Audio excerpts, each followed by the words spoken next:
Thank you. Okay, I see it right now. So 1, 2, 3, 4, 5, 6, 7, 8. We have a quorum. We'll get started here.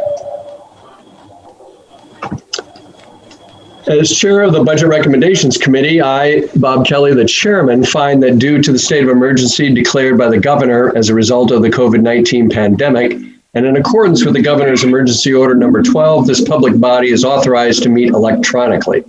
A public notice of this meeting was posted on the town website and on the bulletin board of the town offices at 10 Front Street. As provided in that public notice, the public may access this meeting online and via phone. Please note that all votes taken during this meeting shall be done by roll call vote. We'll start the meeting by taking a roll call attendance, and when each member states their presence, please also state if there is anyone in the room with you during this meeting and who that person is. This is required under the right to know law. I will begin. I'm Bob Kelly, the chair of the committee, and I am alone in the room. Don? Don Clement, Thelma Drive. I'm alone in the room. Kathy? Kathy Corson, I am alone in the room. Anna? Anna Grazier, General Government, I am alone. Kaylee? Kaylee Bryden, one other in the room plugged in, and my cat assistant in my lab. The ubiquitous cat. Nancy? Nancy Belanger, General Government, and I am alone in the room. Ton? Yes, good evening. Ton Swan, Anthony Swan, 7 Marlborough Street. Wife is in the background cooking. Chris Zigmund. Good evening, Chris Zigmund, Crestview Drive. I have my 8-year-old daughter in the room. Amy? Amy Farnham, alone in the room. Corey? Hi, Corey Stevens, JD Loud, alone in the room. Judy? Judy Rowan, Prentice Way, alone in the room. And Christine, are you with us? Yep, Chris. Thank you. And we have some members of the select board and town employees with us, so we'll go through that role, starting with you, Russ. Yep, Russ Dean, town manager, and I am by myself in the room. Nico? Good evening, everyone. Nico Papakostandis. I'm the chair of the select board, and I am alone in the room. Doreen? Doreen Chester, and I am alone in the room. Matt? Matthew Berube, water sewer manager, alone in the room. And Jen? Jennifer Perry, Public Works Director, and I'm alone. Great, thank you. We'll begin the meeting, hopefully go very quickly. I'd like to approve the minutes that were distributed a few days ago. Hopefully, folks have had a chance to peruse those. And these are for the general government meeting on the 16th of October, the police and fire meeting on the 21st of October, and the Department of Public Works General meeting on the 29th of October. So I will entertain motions. We'll start with the 10:16 minutes. I will entertain motions and seconds to approve or amend those minutes. Nancy Belanger, I will move to approve the Friday, October 16th, 2020 meeting minutes. Second, Chris Suter. Okay, thank you. We'll go through a quick roll call vote on that. Don? Yes. Kathy? Aye. Anna? Aye. Kaylee?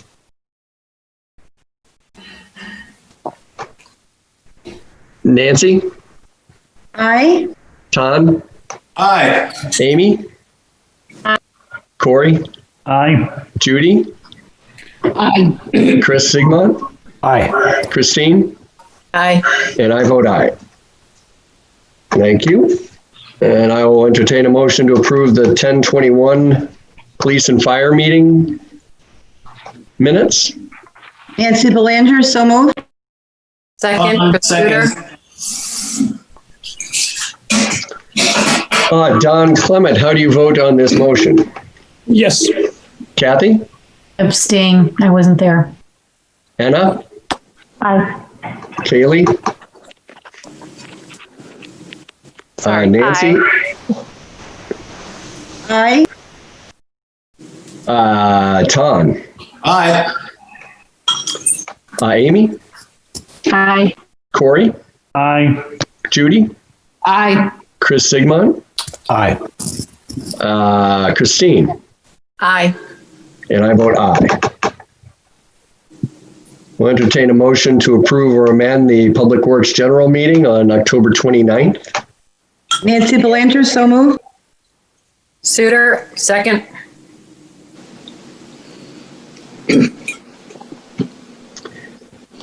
Kathy, you're first. I don't know. Aye. Don decided he wanted to be last this time. So Kathy, you're up. Aye. Anna? Aye. Kaylee? Aye. Nancy? Aye. Tom? Aye. Amy? Aye. Corey? Aye. Judy? Aye. Chris Sigmund? Aye. Mr. Clement? Yes. And Christine? Aye. Excellent. Thank you. So tonight we're going to be reviewing the capital improvements program component, which is in the separate booklet that we all received a number of months ago. Many of the subcommittees have sort of described, generally what their position is or what the issues were with the CIP items in their respective presentations. And tonight we'll go a little bit deeper into some of the details and vote on whether we want to put some of these items on the warrant. Before that, I would like to, a number of the items for this year are vehicles from various departments. And Russ has indicated that he has put money in the budget to conduct a vehicle audit in 2021. And that may end up deferring a number of the vehicles. So Russ, if you could just walk us through what your hope is and what your strategy is on this audit. Yeah, sure. Thanks, Bob. Earlier this year, obviously with COVID-19 and the way things have gone this year and the sort of the uncertainty around around some of the revenues for 2021, thought that 2021 might be a good budget year to sort of take a step back from large-scale vehicle purchases and have what Bob correctly identified as a vehicle audit performed, which basically the principles of that audit, there would be I see kind of four key components to it. The first one would be that the audit would look at sustainability issues and possibilities for vehicles. So things like alternative fuel, hybrid, what kinds of vehicles in the fleet could actually be converted easier than harder, and that sort of thing. So we would look at what's out there in that arena and see how it might apply going forward to the fleet that we have in the town. And the second part of that would be also to review the vehicle replacement program and policy. We've been functioning for a number of years now on sort of a 7-year goal for replacement of vehicles and a 7-year lifespan. And there are all kinds of different ways to look at what the proper replacement policy should be. So this would be part of that audit, would relook at that and see if it's still functioning the way it should be given today's situation.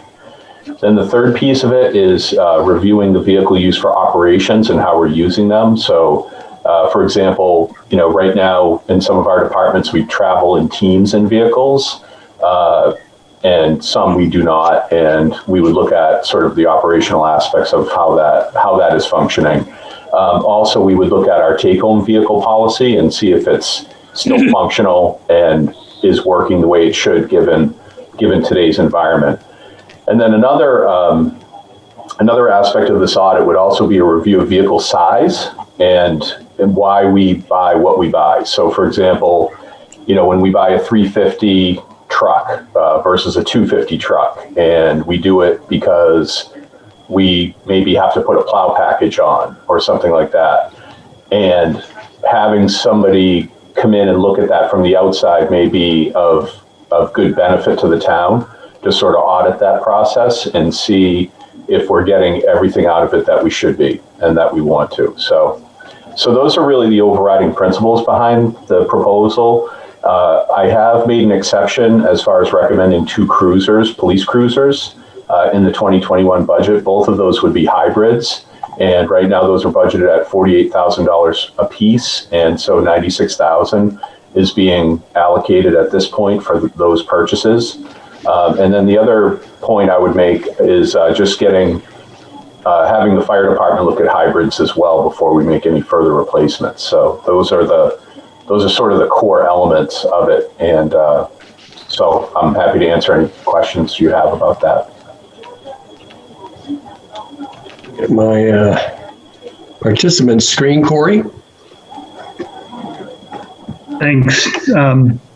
So thanks for that, Russ. So, you made the comment about the carve out for the police this year.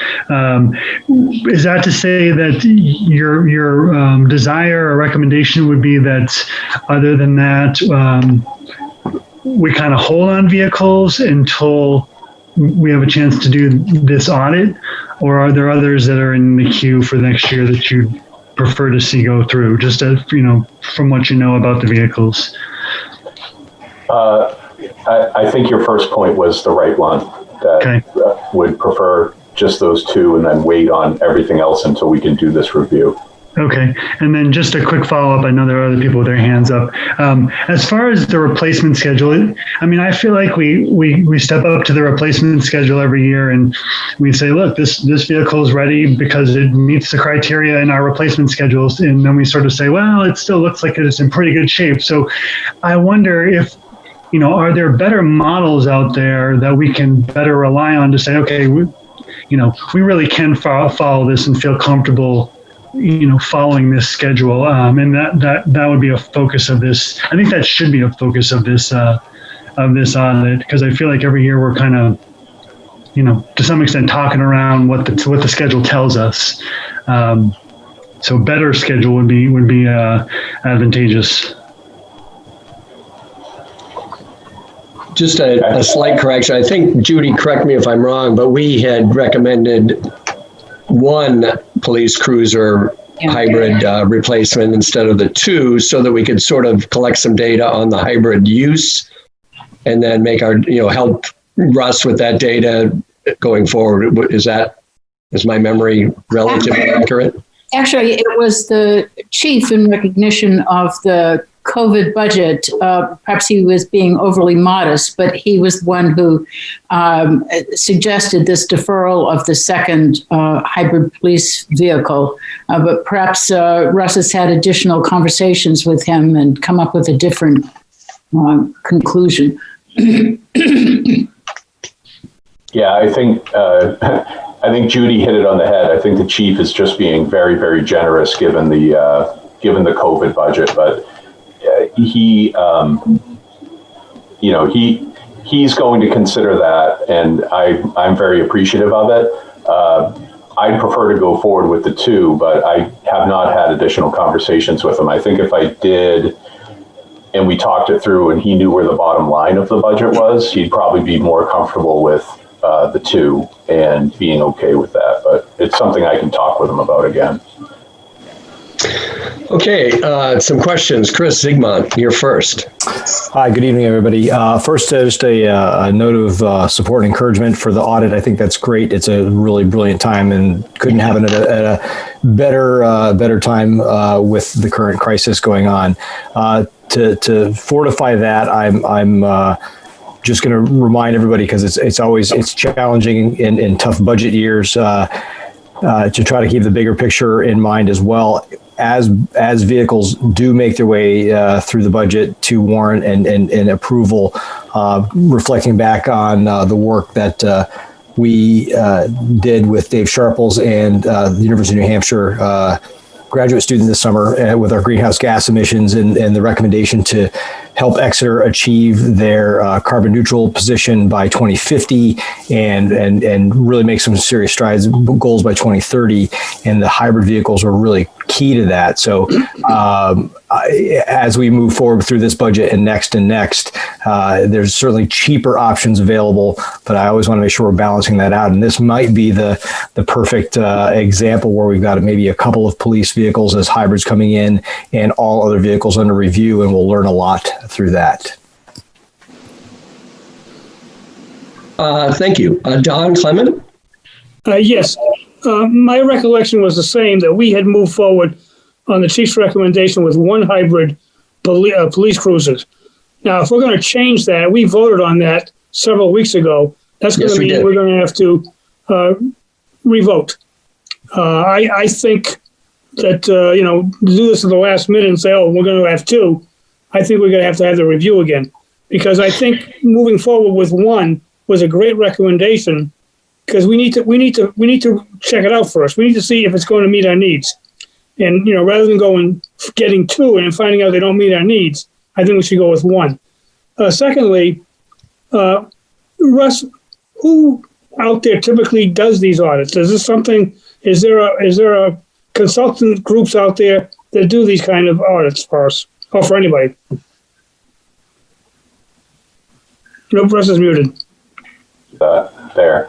To answer your question, Don, there are a few consulting firms that specialize in this, and typically they are not located in New Hampshire, but they're usually down either in the Virginia, Washington, D.C. area, or out in the Chicago area. But they, obviously this is the kind of thing where they would, when we had our last fleet study, we actually had a company come in from, I think they were from North Carolina. So they flew in to do that review, and that could happen again here. Then obviously with the advent of the virtual stuff that we have today, I think that's a likelihood again that we would leverage our virtual resources as well in the review. Thank you. Thanks, Don. Before we continue, Liz, could you do me a favor, since you came in a touch late? Could you just introduce yourself and let us know if there's anyone in the room with you, please? Sure thing. Sorry for being late. Liz Canada, 58 Columbus, and I am alone. Thank you. Anna?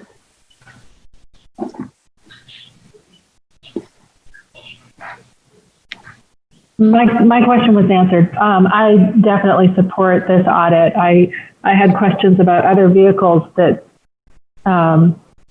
would be better served with the information provided by an audit than any discussion tonight. Great. And Don, before, you are correct. We did vote on the one police cruiser, so we would, if, unless somebody wants to remove, that is what is in the budget right now, is one hybrid police cruiser. Kathy? I just wanted to what Chris said. I wanted to support what Chris said about this moves forward with our drive towards being more sustainable. I did do some research on the police cruisers to see what other places were using them, and New York City has moved to hybrid vehicles, and it's not only on gas savings, but these cars idle quite a bit. And so this really saves on emissions. And also they found that they saved quite a bit of money. And I'm going to misquote, but I want to say it's around $3,500 a year. So that extra expense kind of makes up for itself eventually. And not only that, but they realized too that they had less maintenance on these cars, specifically in the brake category. I am not a mechanic, but in the article that I read, they because the brakes generate energy for the car and recharge the battery, I guess there was less wear and tear on the brakes. Don't quote me on that, but I did read that. And so I feel like this gets to the voters who voted for that sustainability position that we have worked around. And it also, in the long run, also saves about $1,500 I believe it. They said 1,500 gallons of probably gasoline. Obviously, would be a less consumed. And I think the audit, if we can find ways to do more hybrid vehicles, that is a tremendous asset to the town. So. Excellent. Thank you. And I was fine with 2, by the way, in the subcommittee. I was the one vote for both. So, duly noted. Yes. Duly noted. Tan.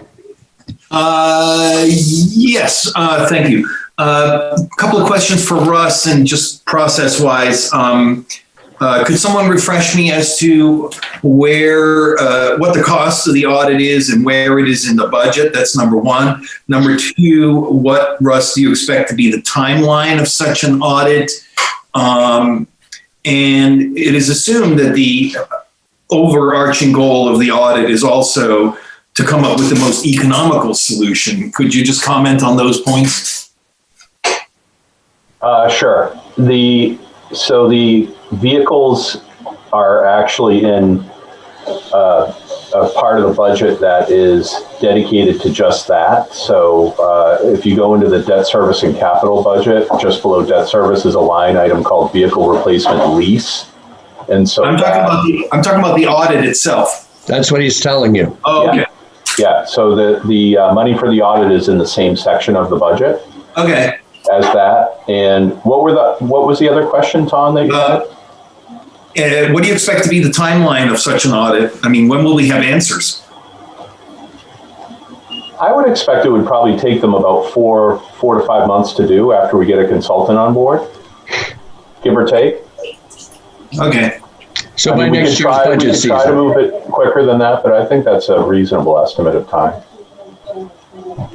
And then I assume the goal is to absolutely economize the, the situation. Yes, definitely. I mean, I think what we want to do is basically be able to analyze what we have and then chart a course for next steps. And to the point some of the committee members made earlier tonight, those are the types of things that we can formulate what I think is a new updated approach to vehicle replacement and equipment replacement. So that would be the goal. Great. Kaylee. Thank you. Some of my questions were asked already, and good, we're on track. So I was just curious, I understand the hybrid vehicle being, prioritized. Just curious if we were able to have any kind of discussion on any of the other vehicles that may be in extreme disrepair that, may need to be prioritized, that need to be replaced right away. Just curious if we were going to have that discussion. Well, I was planning on deferring. I mean, I don't think any of them are in such dire disrepair that they're not going to be functional, is the understanding. And that was certainly the presentation. If you look in the CIP logs for the different vehicles, some of them have higher scores than others, but they're certainly still functional. And I think due to that fact, we were going to defer to the town manager's recommendation for the most part and see how things go. But if you want to bring up a particular vehicle, feel free to do that. Jen Perry is here and available to talk about it, hopefully. I was just curious about, I think it was engine 3. I think, wasn't it going to be replaced last year? Did it get voted down? Sorry, as I'm flipping. Yes. All right, I think it was deferred. Yeah. They usually don't get voted down if they're on the warrant, but we felt that it wasn't the appropriate time. I think all of the fight, there was sort of a change in regime in the fire department, and I think the fire department is taking a sort of a step back and let's reassess things, is my understanding. And I think they are fully on board with Russ's audit. Okay. And just to be clear, engine 4 was replaced. That was actually a recent replacement of the oldest engine. It was 2 years ago, Chris Suter? Yeah, forgive me if I missed this, but going back to the police cars being replaced. So they're talking about 2 hybrid cars. If they only do one, will the other one be a regular car or no? Or will Yes. they? Yes, one of the cars that they were going to replace will stay in service. The subcommittee, as Kathy pointed out, did vote 2-1 to just get the one hybrid and collect some data over the course of the year, knowing that Russ was pushing for an audit, and then that would feed right into that. And again, feeling that 1 year was worth taking a step back to collect the appropriate data. But yes, Okay. it would be a regular car. So you're saying there still would be 2 cars purchased? No, one. Just one hybrid car would be purchased, and the other car would not be purchased. Okay, all right. You said one regular car. I'm like, Sorry. It would stay in service. The regular car would stay, a regular car would stay in service. Okay, Sorry. got it. All right, that's right. I'm a little loopy tonight, so. Not a problem. I hope you're feeling better. Oh, yeah, no, I'm fine. Sorry, I had a little procedure today, so I was under the ether for a while, so. And that's all right. Count us in. This is. Kaylee, are you still, do you still have another question? Okay. Any other questions? Well, if everyone's comfortable with Russ's presentation, we will defer decisions on all of the vehicles. I think there's about 8 of them or so on the docket, and we will defer decisions on those until we receive information next year and discuss appropriate ones at the budget season next year. So the general fund CIP items are a mix of Nancy Belanger's subcommittee and Corey's, the general public works. So what I will do is begin with Nancy, since she kicked off our efforts in mid-October. And Nancy, if you could just walk us through the requests for your departments, and then we'll get into Public Works General with Corey and his subcommittee after that. Okay, thank you. So the first one is the Bike and Pedestrian Master Plan for $25,000. It's part of our master plan. So this is the thing that's come up since yesterday morning when I emailed my subcommittee to remind them that we were up tonight. After going through the process, Kaylee, it's her first year and a second, I believe. After going through this process and with COVID-19, originally we recommended both the Bike and Pedestrian Master Plan and the amount in the conservation request. After going through this process and all of the cuts and things that we've made, I think there are a few of us that are on the fence about recommending them. Not to prolong this meeting, but I want to be honest and be out there that, you know, we've made some really tough cuts. And so one of the things, the Bike and Pedestrian Plan was approved for 2020. It was deferred to 2021. I think that we're still probably okay with that one. I'm going to let Anna speak a little bit more into that because she had some questions. So we'll cover that one first. Anna, did you want to talk about this at all? Her hands up. Sure. Really, I'll lower my hand. My question, maybe Russ can answer.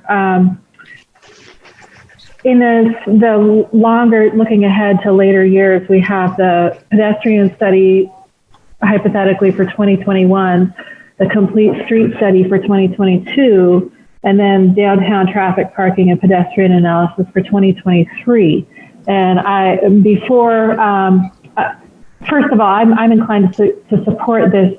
But if as a committee we were to consider cutting it, I want to make sure that we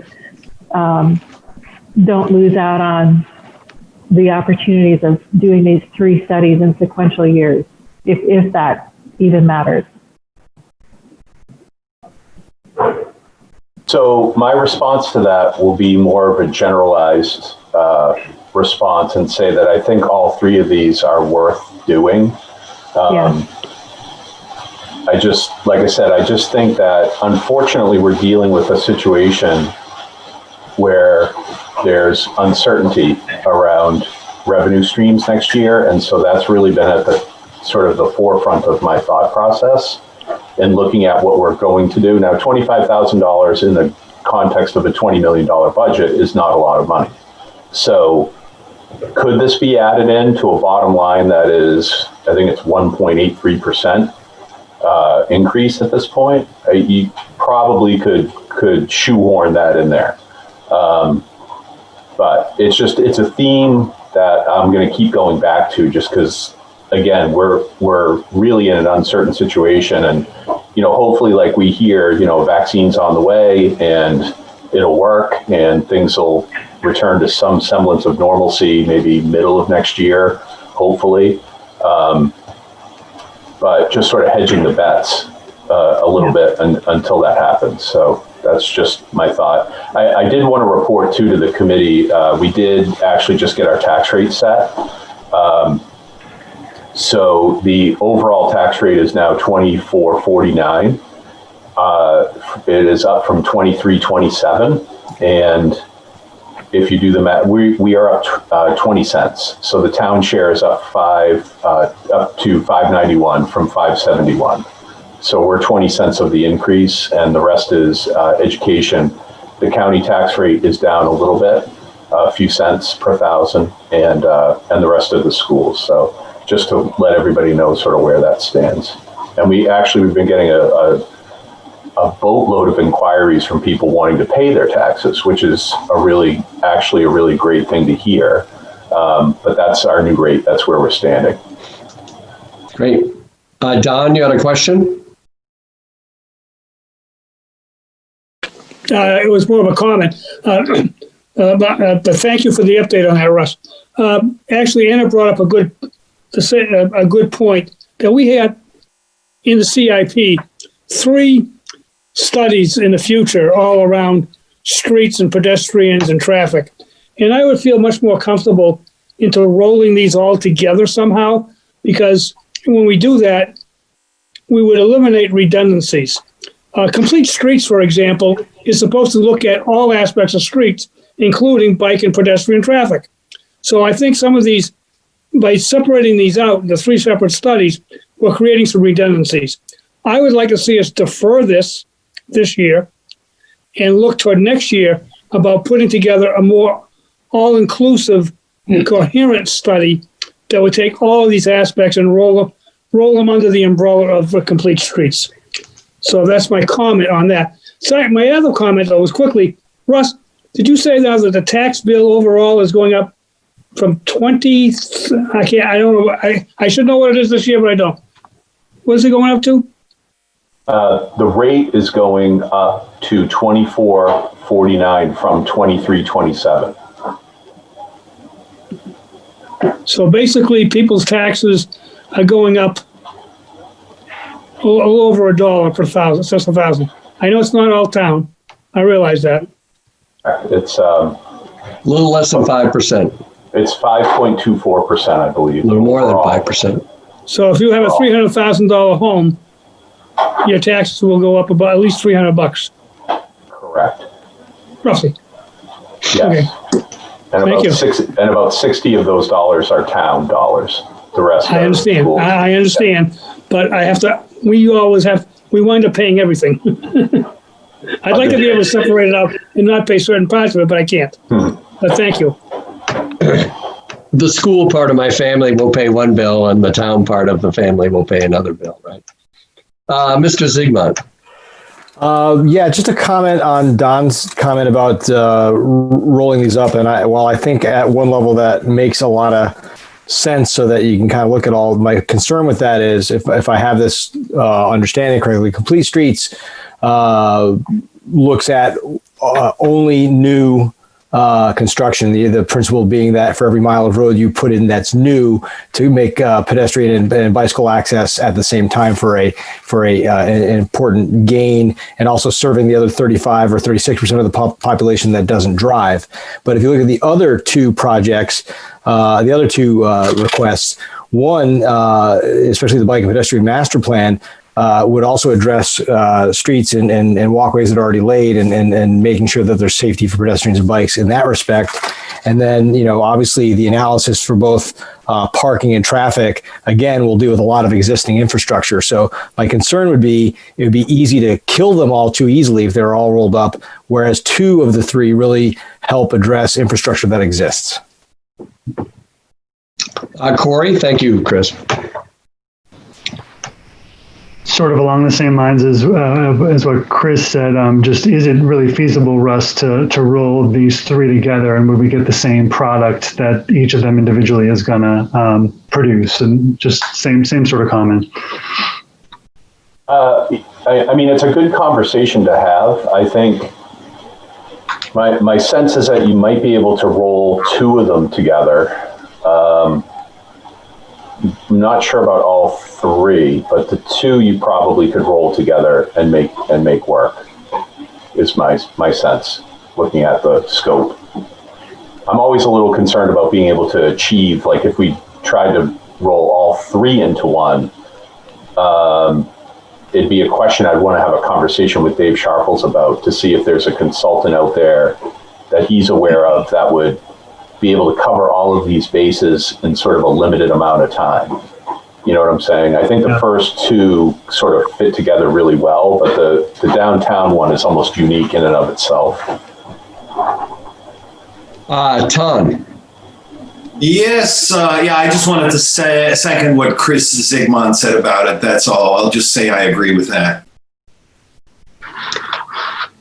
There is another option, and I don't think it's really in keeping with the charge of this committee. Is, as you notice in the write-up on page 5, we did approve the bike path plan last year, and it was deferred due to budget concerns this year. We could do that same thing, but to Don's point and Nancy's point earlier, we have made some tough cuts this year, and we should make a decision on this and not add it in with the hopes that it gets deferred. I think that's not genuine budgeting. So, I think, did your subcommittee, Nancy, have any kind of informal vote? Well, we did when we had our meetings leading up to October 16th, but a lot's kind of changed since the whole process, right? So, Kaylee, do you want to add any questions to yours? They each sent some thoughts. My general consensus was that we really want to make sure the whole budget committee knows that we, kind of stopped and rethought about this a little bit because of all these cuts. But we were concerned about cutting this only because in part, it was part of our master plan and it was approved and deferred. So, Kaylee, do you want to add anything?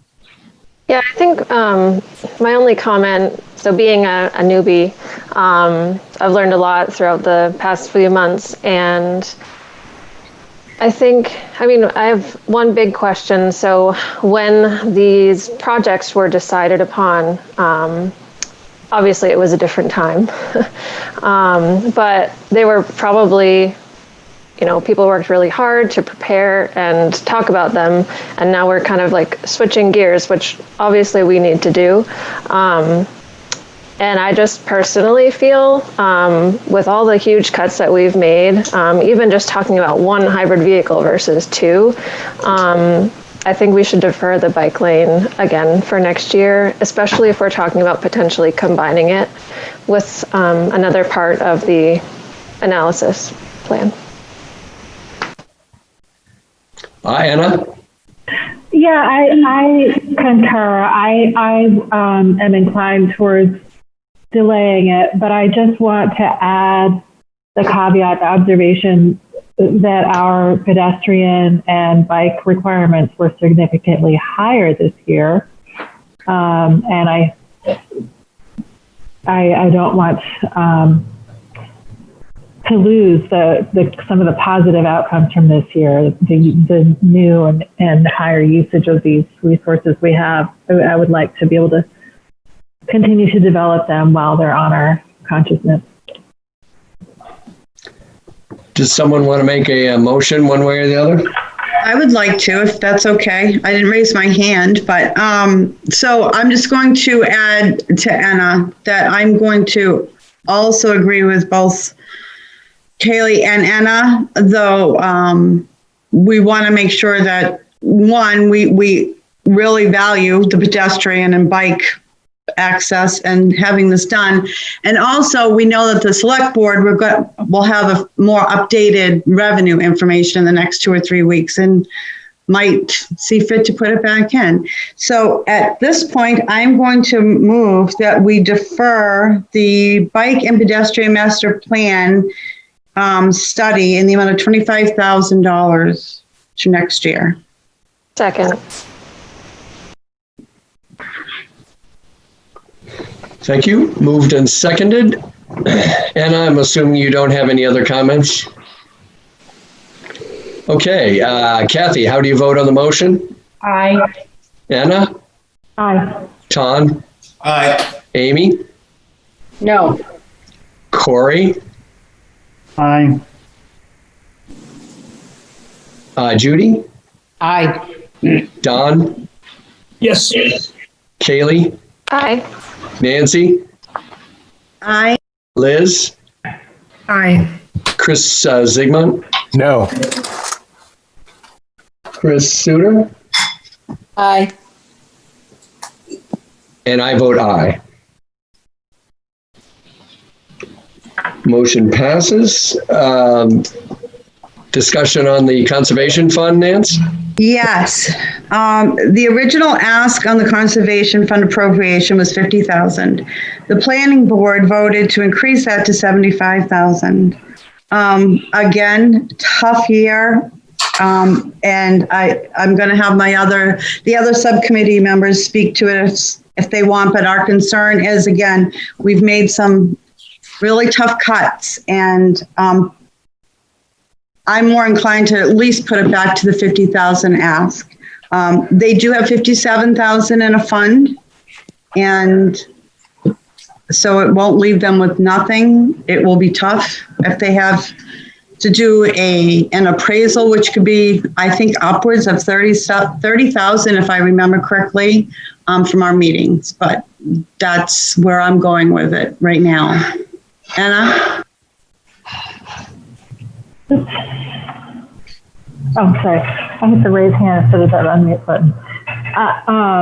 Yeah, this is a tough one for me because I know from our discussions last year that without enough money in the pot, there's not a lot of there's no way to act on opportunities that arise. And yeah, it's a tough one. I want to see that those opportunities grow, and I want us to be able to jump on them. And there's so many unknowns. There might be some amazing. This is next year.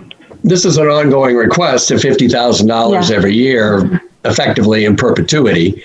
I think Kristen made a fairly, a very articulate argument last year and again this year for why this fund is necessary.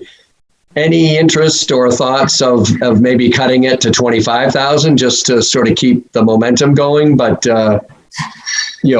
tipping a hat at least to the situation we're in, or do you think that's unpalatable? Any thoughts on that? I do know that they have 57,000 in their fund right now. Well, at least they did as of a month ago. Ton? Yes, my recollection of Kristen's presentation was that there were some tangible leads that justified the ask. So I could be wrong on that, but I have a vague recollection of that. So I'd be a little troubled with cutting it from 75 to 25. But maybe someone else remembers her presentation. Yeah, Todd, so she did say that there's possibilities, but nothing definite. They wanted to have some money in the fund, additional, they want to build that fund up in case there's an opportunity. And there are some potentials, but nothing definite, at least at the time she spoke. Kaylee? So I was thinking, I'm not sure I'd be comfortable cutting it down to 25, but if we kept it at 50 for next year and then just split out the extra 15 grand that they wanted for the next 5 years, so $5,000 each. I don't know if that would make any difference, but yeah, I'd be afraid to cut it back to that extent. So making it 55? Or 50 this year and then 55 for the next 5 years. Yeah, I mean, okay. I would advocate for making it 50 and keep it simple. Reassess next year. Would one of you like to make a motion to that effect? I was just about to. I move that the Conservation Fund appropriations be in the amount of $50,000. Second.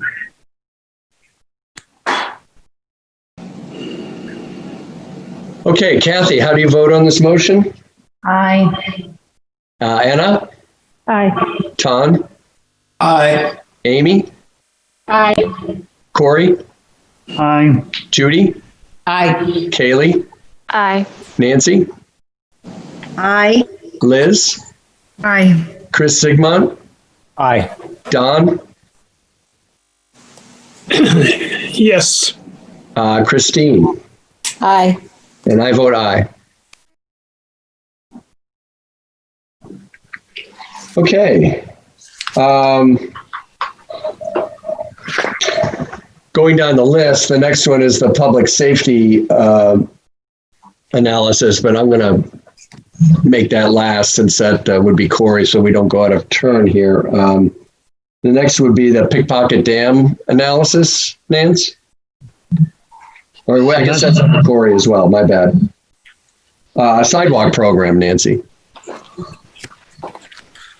Okay, that one? Is that still on the docket? Yeah, but what page is that on? That is on 19.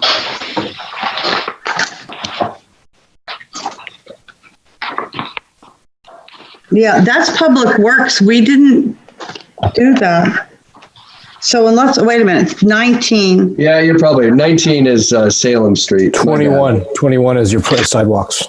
Yeah, you're right. It is Public Works. It's still Public Works, so yeah. Sorry. We didn't do it. Then how about Parks Improvement Fund? How about that? Do you want to take that one? Okay, what page is that one? I had 2 on my list, so. The Parks Improvement, that's the one that, hold on, just get me to the right page if you would, please, Mr. Chair. Yeah, that's something way beyond my capabilities right now.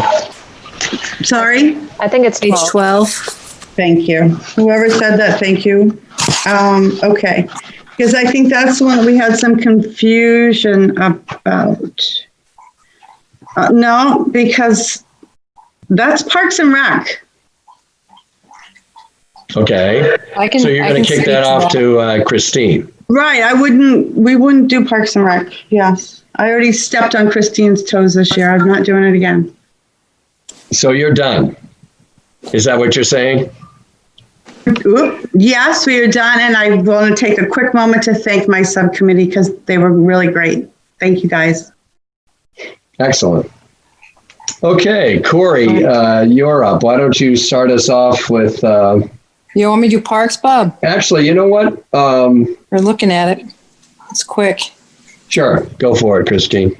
All right. So parks originally was 100,000. Just to continue with, as you guys can see, just revitalization of the parks. As we heard last year, there was a lot of issues with some of the parks, and it was past due for getting some work done on them. So they originally had put in for $100,000 for fiscal year 21.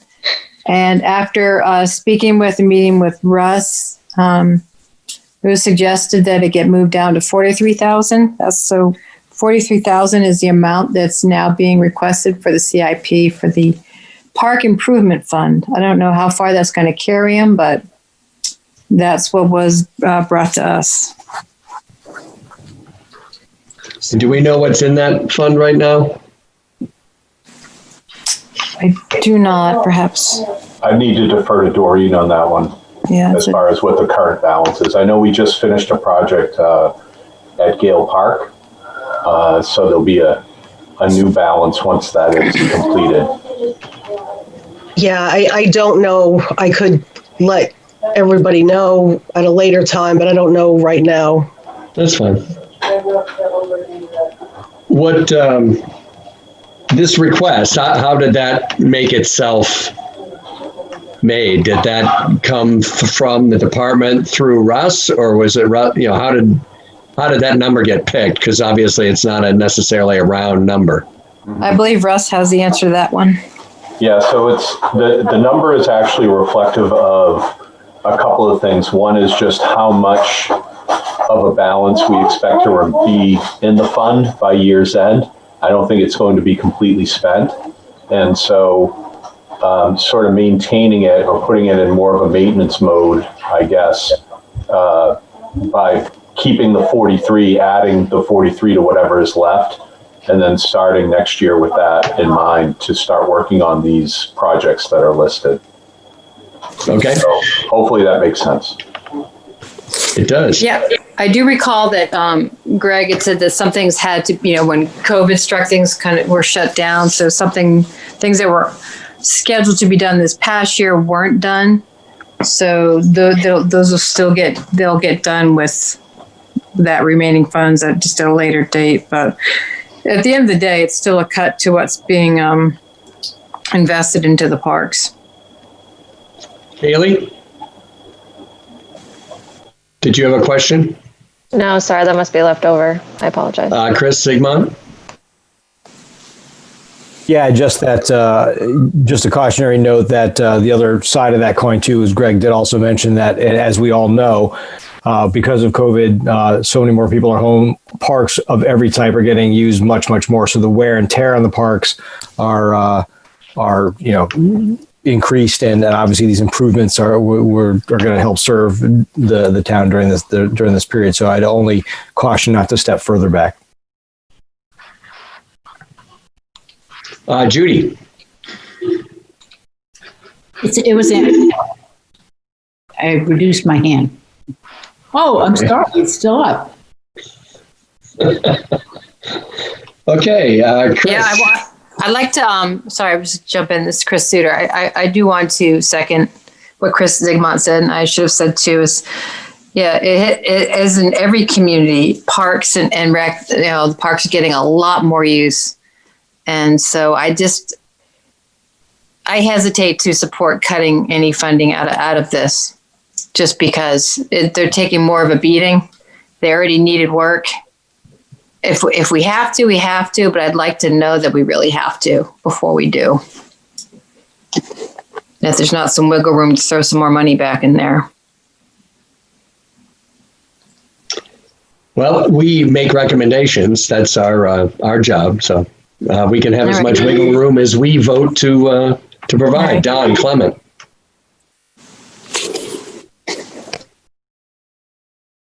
Don, did you have a comment? Okay, so Chris, you and your subcommittee, do you want to make a motion? Do you want to discuss it out loud, or? I'm sorry, I'm muted. Bob? Yes, go ahead. Bob, am I on? Yes, you are. This is fresh in my mind because we discussed this less than 2 weeks ago. This was a proposal by Greg, who said this is what he needs to do. This is the amount would be sufficient to what he wants to do next year, which was mostly work in Park Street Common. Not true. So I think I'm very good with a $43,000 appropriation because this was a recommendation from the rec department.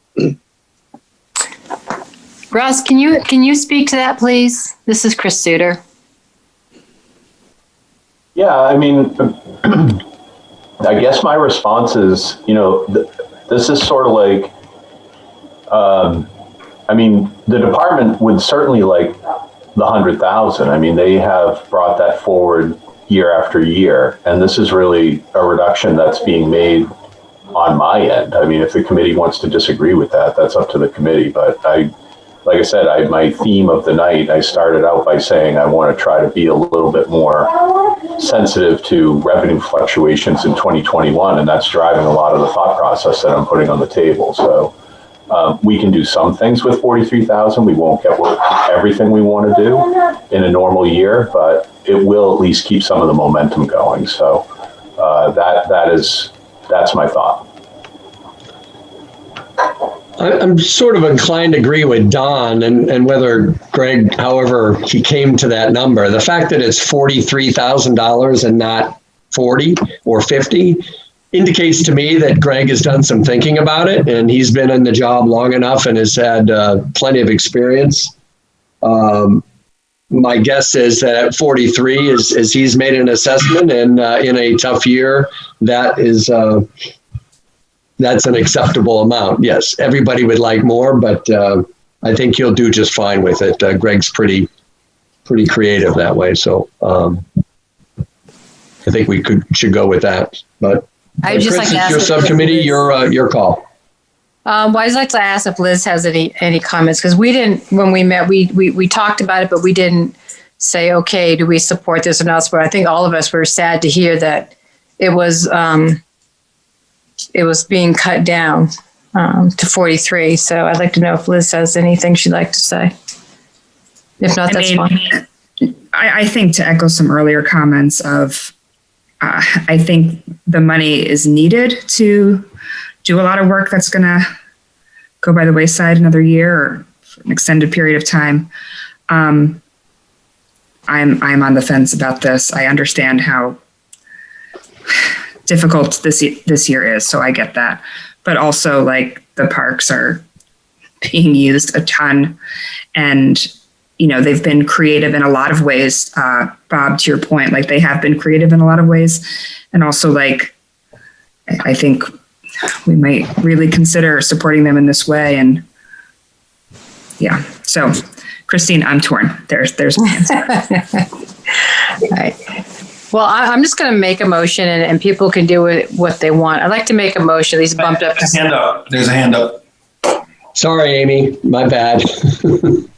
That's okay. I was just going to basically say, between this and the bike thing, it's similar to me. We're deferring a lot because of COVID to next year, and those things are all adding up and, accumulating for next year's budget. So there are some things that are being used more because of COVID, and maybe those are the things that we need to pay attention to and actually give some money to keep the momentum going with the biking, with the playgrounds. We don't know what's going to happen with this pandemic, but it would be nice to retain some of the things we have in town that actually improve our situation in the pandemic. So I would like to keep more in this fund if possible. Nancy? Yeah, I'm just going to second what Amy just said. Look, it was a tough call for the subcommittee on the bike and pedestrian lane, and it's only 25,000. And I'm hoping the select board finds a way to put it back. That said, the Parks has done a tremendous job this year, Parks and Rec, and I just think this is a whole town use thing. So I would like to not cut that fund. Tom? Yeah, I agree with Amy and Nancy. And I would also say that as soon as I made my vote for the 25,000 bike study, I regretted it. And the difficulty with these quality of life issues is, but the difficulty with these quality of life issues is that you're either in an economic crunch and you don't support them, or there is deferred maintenance that is more important than quality of life issues, so you defer it. So I think there is, maybe there's a case to be made for making a statement for quality of life issues and throwing that to the voters. Granted, it may go down in flames, but I just wanted to share that sentiment. Christine. Yeah, the thing is, we keep saying defer, defer, defer. And again, I understand deferring what we can, what makes sense. But eventually all those deferrals roll up, and then we're going to look down a year or two and go, oh my, look at all the stuff that we deferred it's now right in front of us. And then we're going to be in the same scenario where we're going, ooh, that's a huge increase. Ooh, that's too much. And then we defer again. So there's some things we shouldn't defer. If we can find the wherewithal. And the case that the parks are getting used a lot, and they're already behind on some maintenance. I'd like to keep the budget as it is, and if someone else has comments or questions, great. Otherwise, I'm willing to make a motion. I'll second it. So the Chris's, your motion and second is to keep the 100,000? Yes.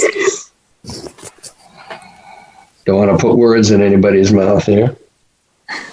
Okay, there's a motion on the floor to maintain the Parks Improvement Fund as presented in the CIP of $100,000. Kathy Corson, how do you vote? Nay. Anna? Aye. Ton? Aye. Amy? Aye. Corey? Nay. Judy? Aye. Nancy? Aye. Liz? Aye. Chris Sigmund? Aye. Kaylee? Aye.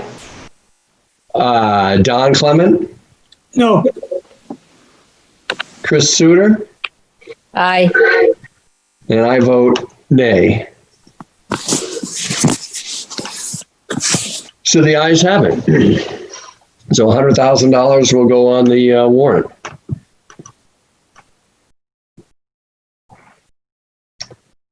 Okay, thank you, Chris and your subcommittee. Appreciate it. I'm sorry, did somebody have a question? I heard somebody. All right, Corey, there's a number of general fund public works discussions. I think Jen and Matt, or Jen at least, on the general is around. If you want to start with Pickpocket Dam, or the public, Pickpocket Dam, please. Sure. And, I'd encourage this to be a conversation between all of us, and including the department as we work through these things. So as we had discussed briefly during our presentation evening, Pickpocket Dam has been reclassified as a high hazard dam, and I'll let Jen describe exactly the implications of that. But suffice it to say, Exeter is charged with coming up with a plan to remedy the deficiencies and mitigate the high hazard label that the dam now has by 2025, according to discussions between the state and the town of Exeter. This has been around for a while, this project. In the last couple of years, we've started to make more inroads. We assigned we allocated some money to it last year, $90,000. And the department started addressing a letter of deficiency that the state had provided us back in 2019, in addressing some of the issues on that letter. The request this year is for $300,000 to be used with the $90,000 from last year, which did not get, or this year, I'm sorry, did not get spent to take the project sort of to the next phase. We are charged with, going by the letter, by June of 2022, with having basically a plan in place for how we're going to mitigate and deal with this thing by 2025. That is sort of the background. Hopefully I didn't botch that too much. Jen, you can either nod or raise your hands and say. So I guess we have a to be determined in our report. If you look from a couple weeks ago, I thought I'd let Jen talk a little bit about where we are with the project. I guess two specific questions I had to start us off was for June of this year, we were supposed to have an engineering evaluation done. And I just wondered what the results of that engineering evaluation was, what direction it's pointing us in.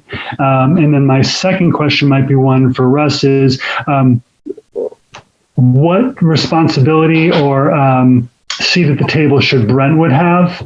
I understand a part of this dam may be in Brentwood, maybe not. And do they need a seat at the table? And when is the appropriate time to bring them into the conversation? So Jen, I guess I'll turn it over to you if you don't mind. Sure. So the requirement to have an engineering team on board has been met. We have been working with VHB. They were the design engineers who had worked with the town back on the Great Dam project. We don't have to have the evaluation complete. We just have to have the engineer on board. And we've been working with them on the Pickpocket Dam breach analysis and the emergency action plan. So those two items have been completed by VHB. I think what the most critical timeline is that by June of 2022, the town has to be applying to the New Hampshire DES Dam Bureau with our selected alternative for modifications to Pickpocket Dam. And so that basically means over the next year and a half, we have to complete the feasibility study looking at multiple alternatives for modifications to Pickpocket Dam, and then have the discussions internally and potentially with the town of Brentwood involved that would select the alternative that the town wants to move forward with. And at this point in time, if the $300,000 request for 2021 were to move forward, we do feel that there's adequate time to complete that feasibility study at this point and meet the requirements of the letter of deficiency. The next major timeline issue is the completion of modifications to Pickpocket Dam by December of 2025. And the other thing that doing the feasibility study early on, because it may sound like that's a fairly long span of time between having completed the feasibility study and then completing the dam modifications, is that information from the feasibility study will enable us to apply for different grants and funding opportunities, which are fairly common for dam projects and projects of this nature. If we haven't done the feasibility study, then we're not going to be situated to be putting in for any of that kind of funding. Tom? Thanks, Jen. Just a question for Jen.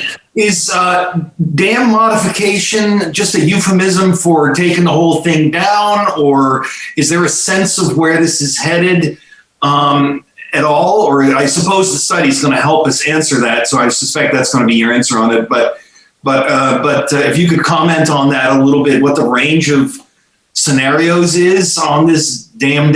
And then the other question maybe for Russ or someone is there going to be a similar deliberative process to the one that we suffered through with the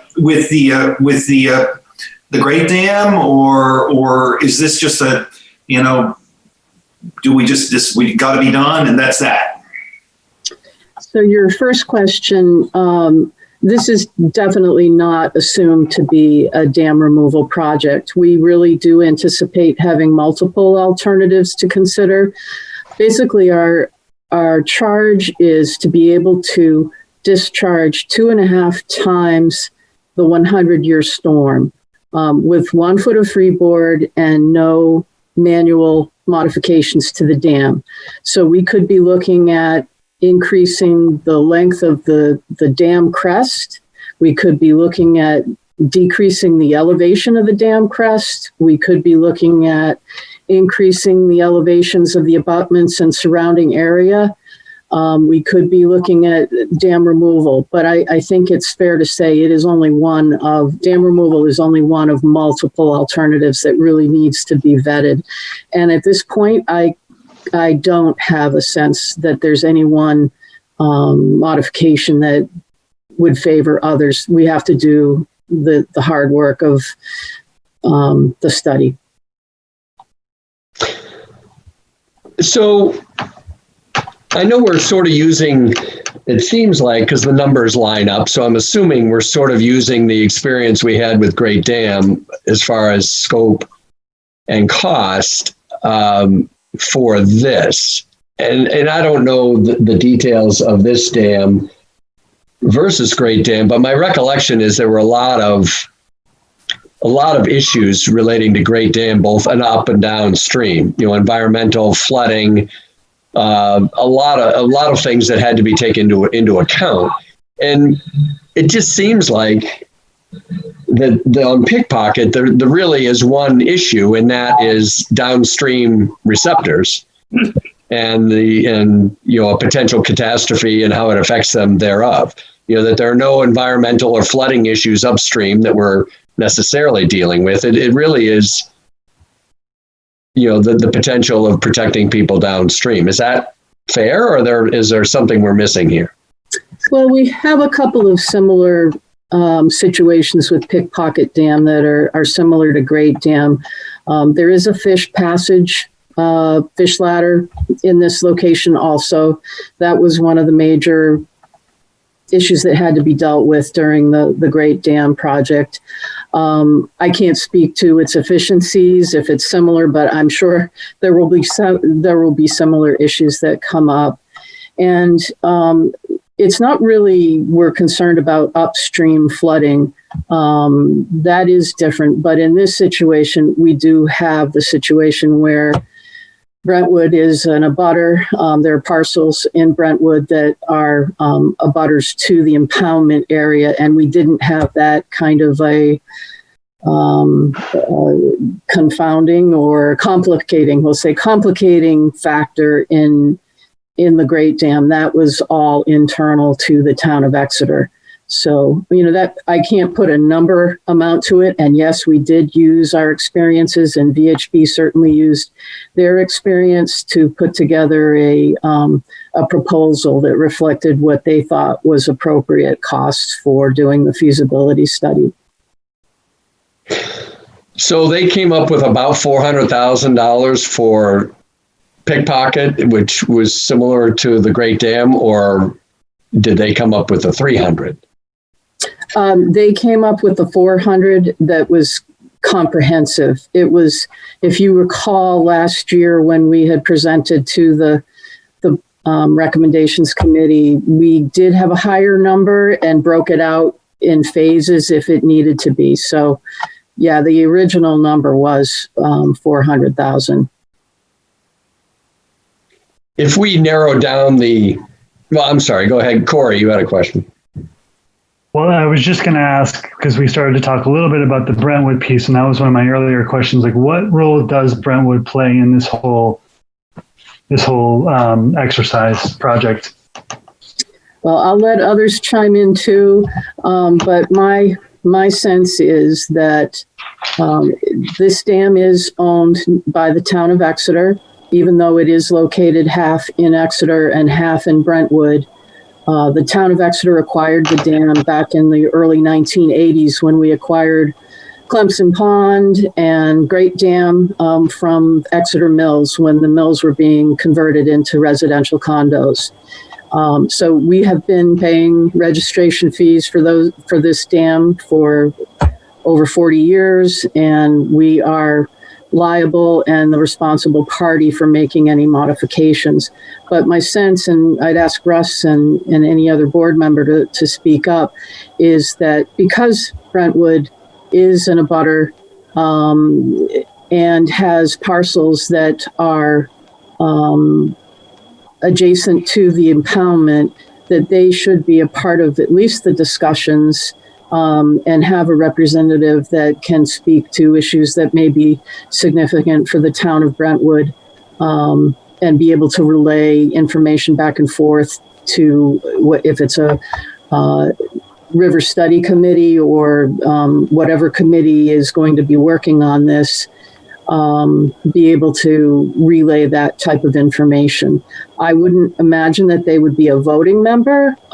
Again, this is something that would likely be on the town of Exeter's costs. And, I'm starting to speak out of my area of expertise, and I'd appreciate it if Russ would contribute. Sure. So I wanted to just at least make people aware of the letter of deficiency. I realize I'm going sort of backwards here on it, but first thing I want people to see is the date of this, June 25th, 2019. That's when this letter was negotiated between the town and the NHDES. Now, that was obviously pre-COVID-19. And one of the issues that I've always had with respect to this particular project, this is probably, and those of you who've heard me say it, and I don't mean any ill will toward the Pickpocket Dam, I just think this is my least favorite capital project in the almost 16 years I've been town manager here. So I'll just be on record as saying that. The letter does say by June 1st, 2022, we are supposed to submit an application for the reconstruction of the dam based upon the studies that have been done so far, the breach analysis, and then this engineering study, which is up here. So in looking at all of these different issues associated with the dam.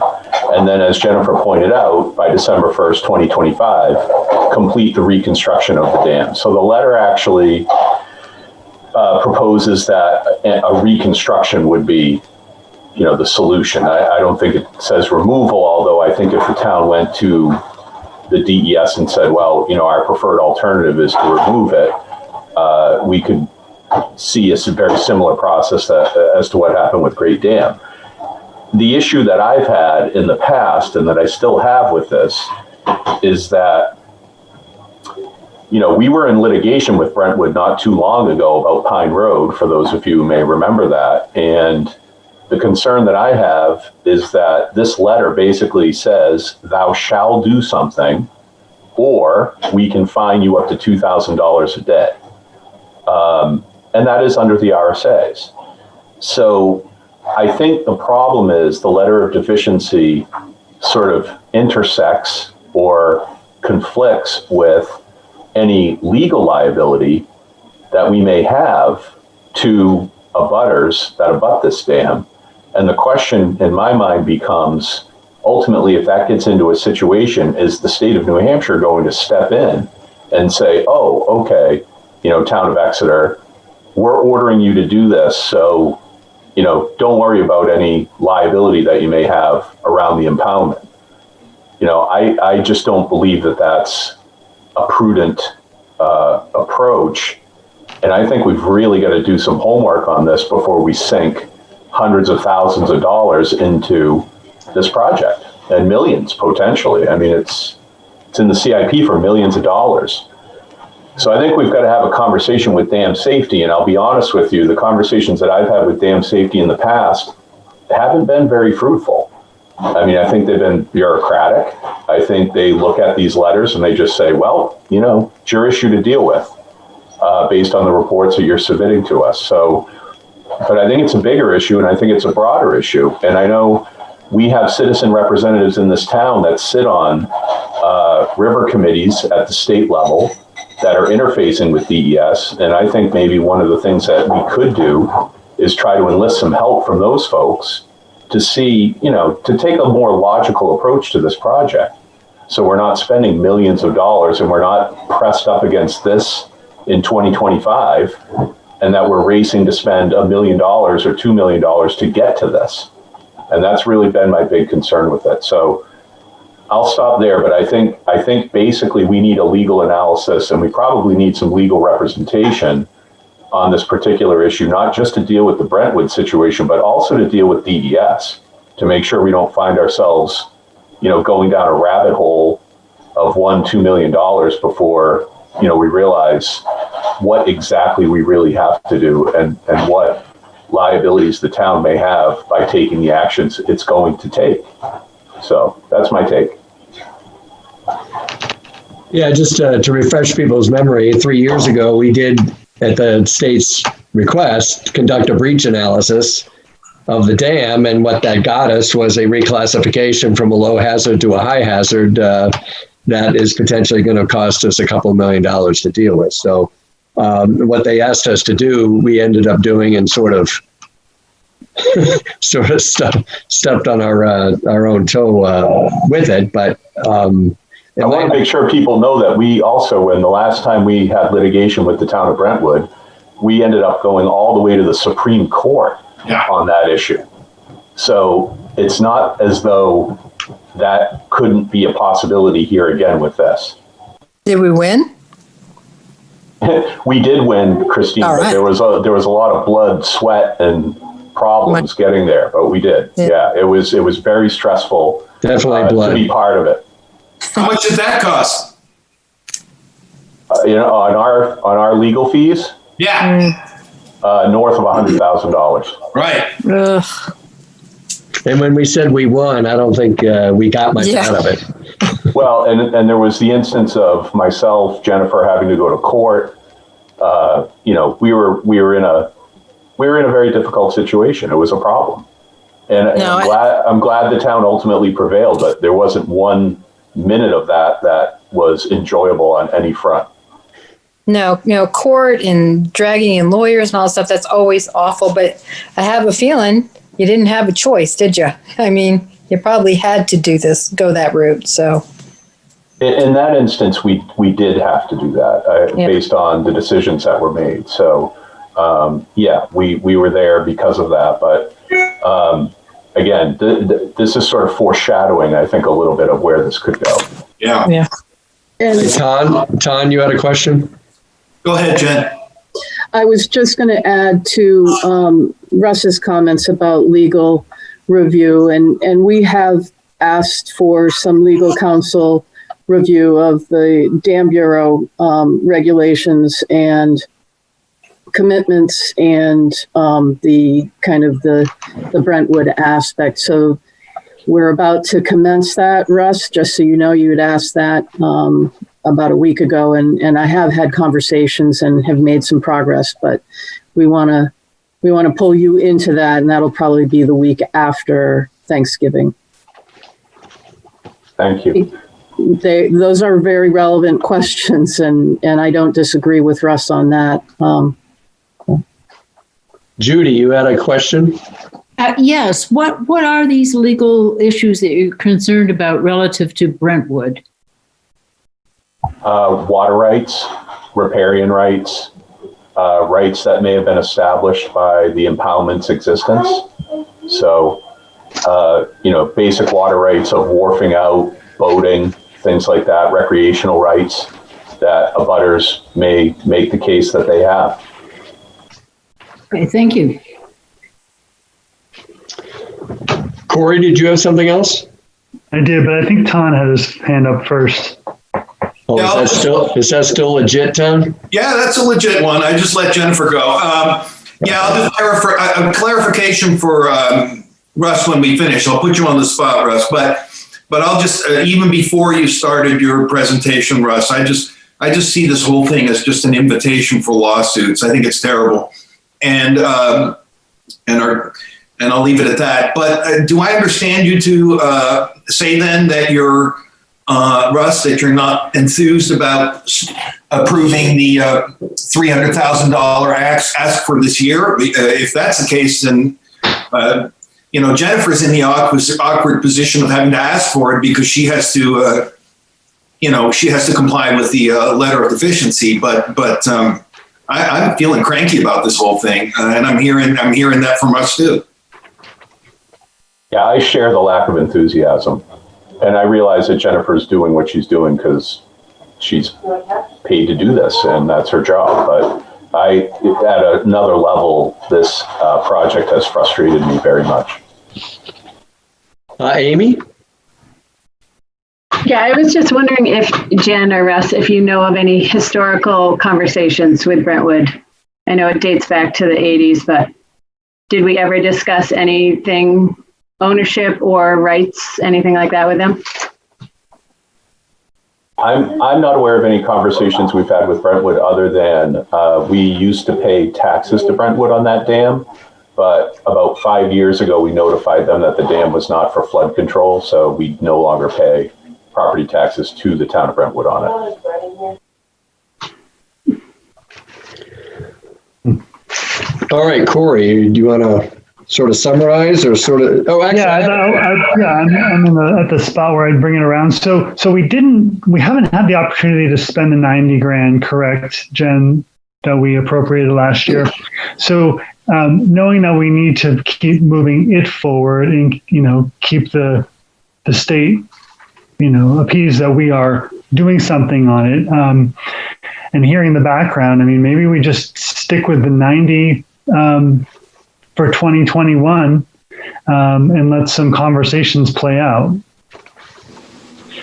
Yeah, I guess that was my question, is what can we do for that? Can we get VHB to start down the path of at least outlining what our options might be? Because, you can say you're doing a feasibility study and we have all these alternatives, but realistically, are we going to spend $1 million to modify that dam? I mean, it seems pretty doubtful.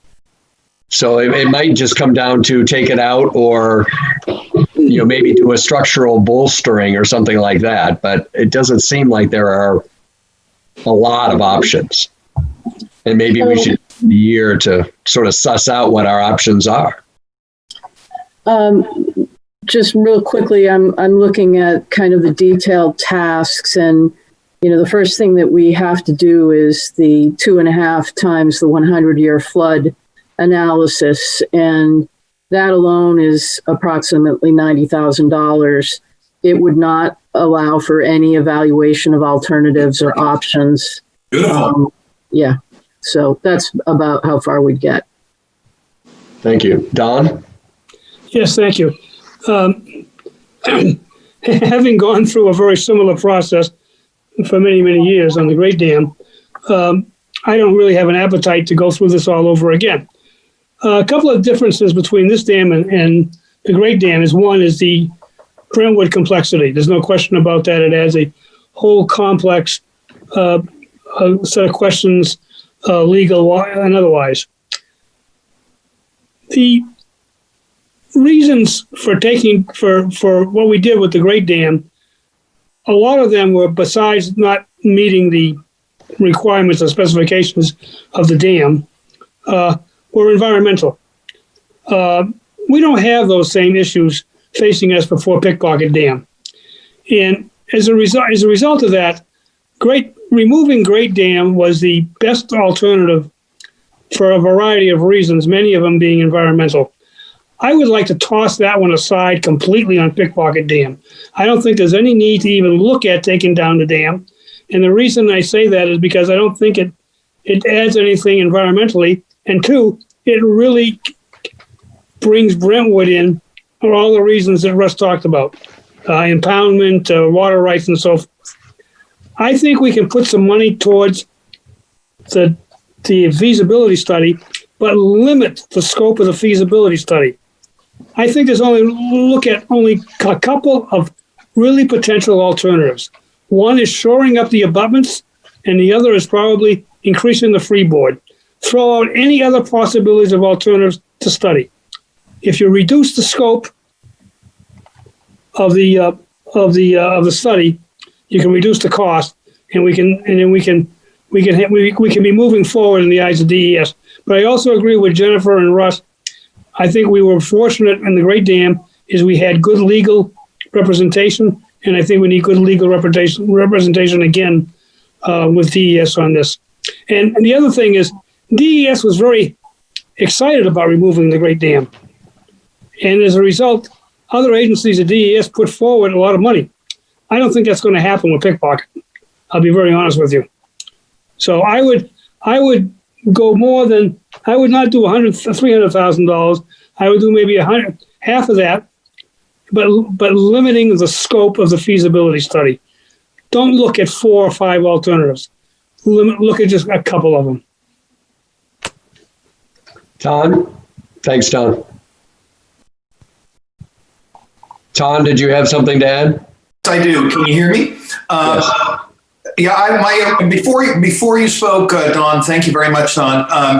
My initial reaction was, why throw money at it at all? So I was wondering why the 90,000. I think Jennifer sort of answered that, and Don did as well.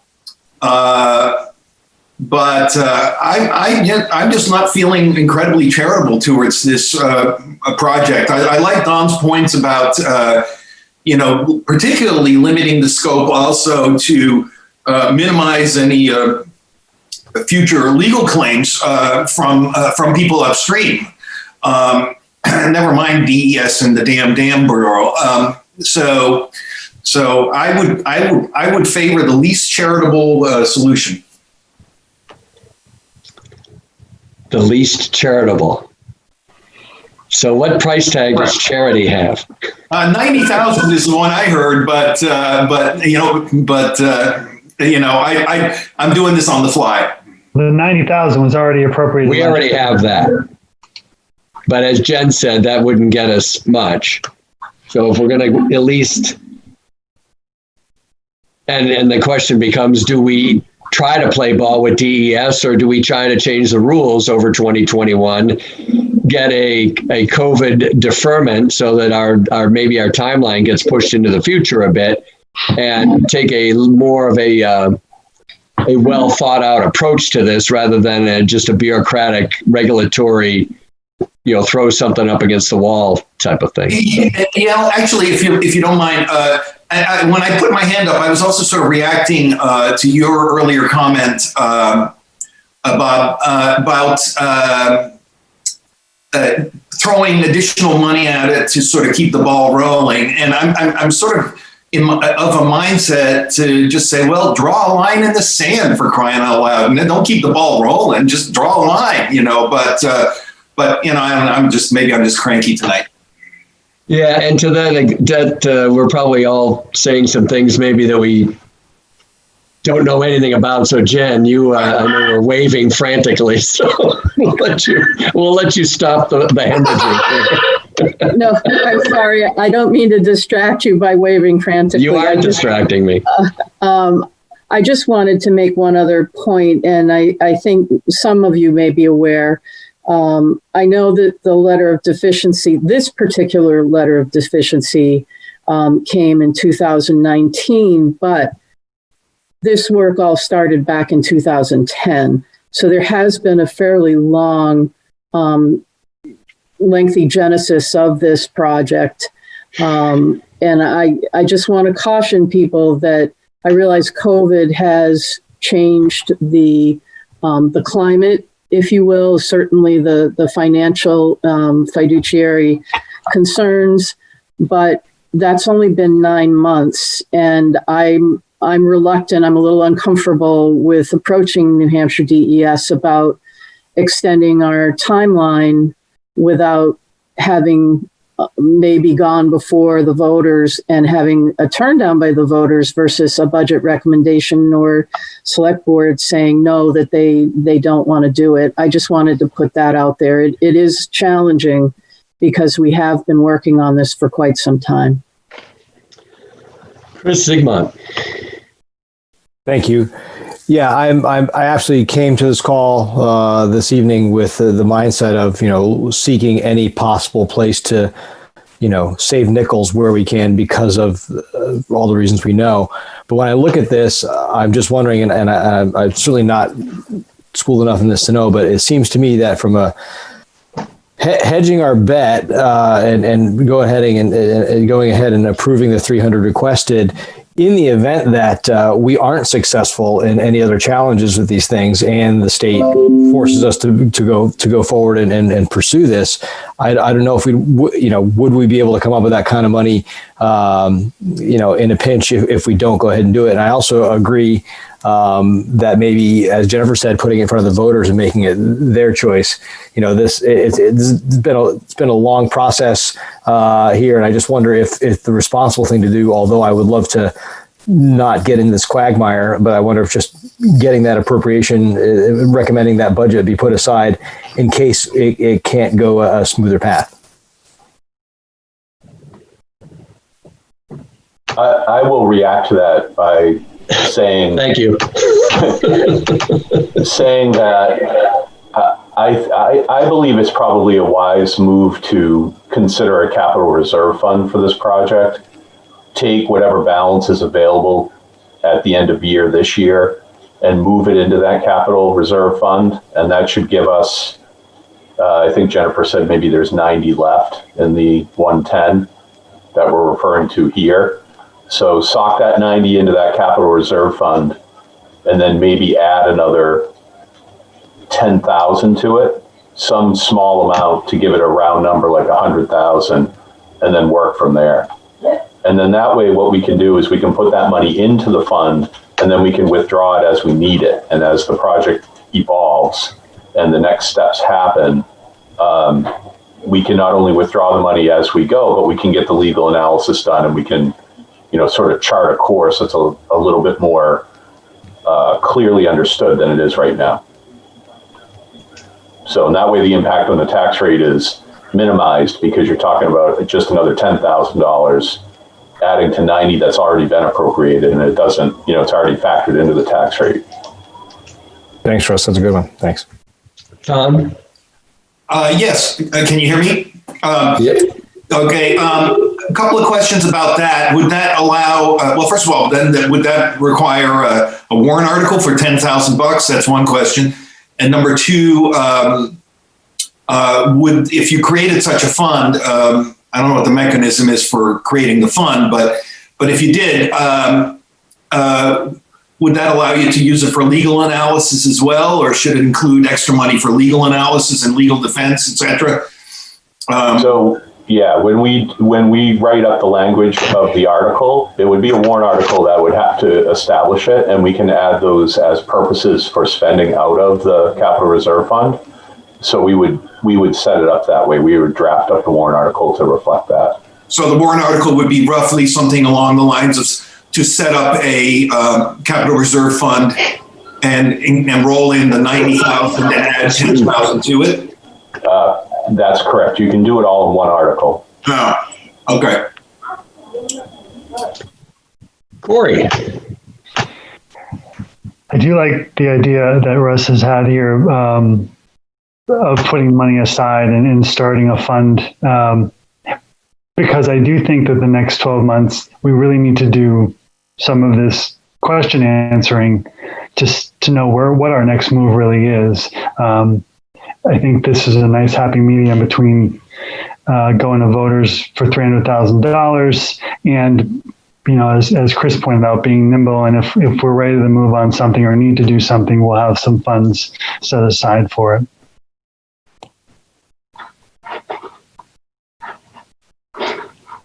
Yeah, after the discussions we've just had on the bike path and conservation fund and some of the fun stuff, it's frustrating that we're down to this point on something that none of us really want to go forward with. But so somebody pick a number. I would make a motion, I guess, unless my subcommittee members have I'll make the motion and then we can talk about it, would be to, I guess, establish a reserve fund, putting the 90,000 that we've already appropriated from last year into it, and then adding another $10,000 to make it $100,000 total. Nancy Belanger, second. Any further discussion? So the motion is to establish a. I'm sorry. Yeah, discussion. Go ahead, Don. I'm trying to get my hand up and I couldn't. I want to ask Jennifer if that is enough money for us to move forward in 2021, or do we need more than 100,000? As I said, 90,000 is required to do the 2.5 times the 100-year flood evaluation. It would not give us any money to do any kind of alternatives analysis.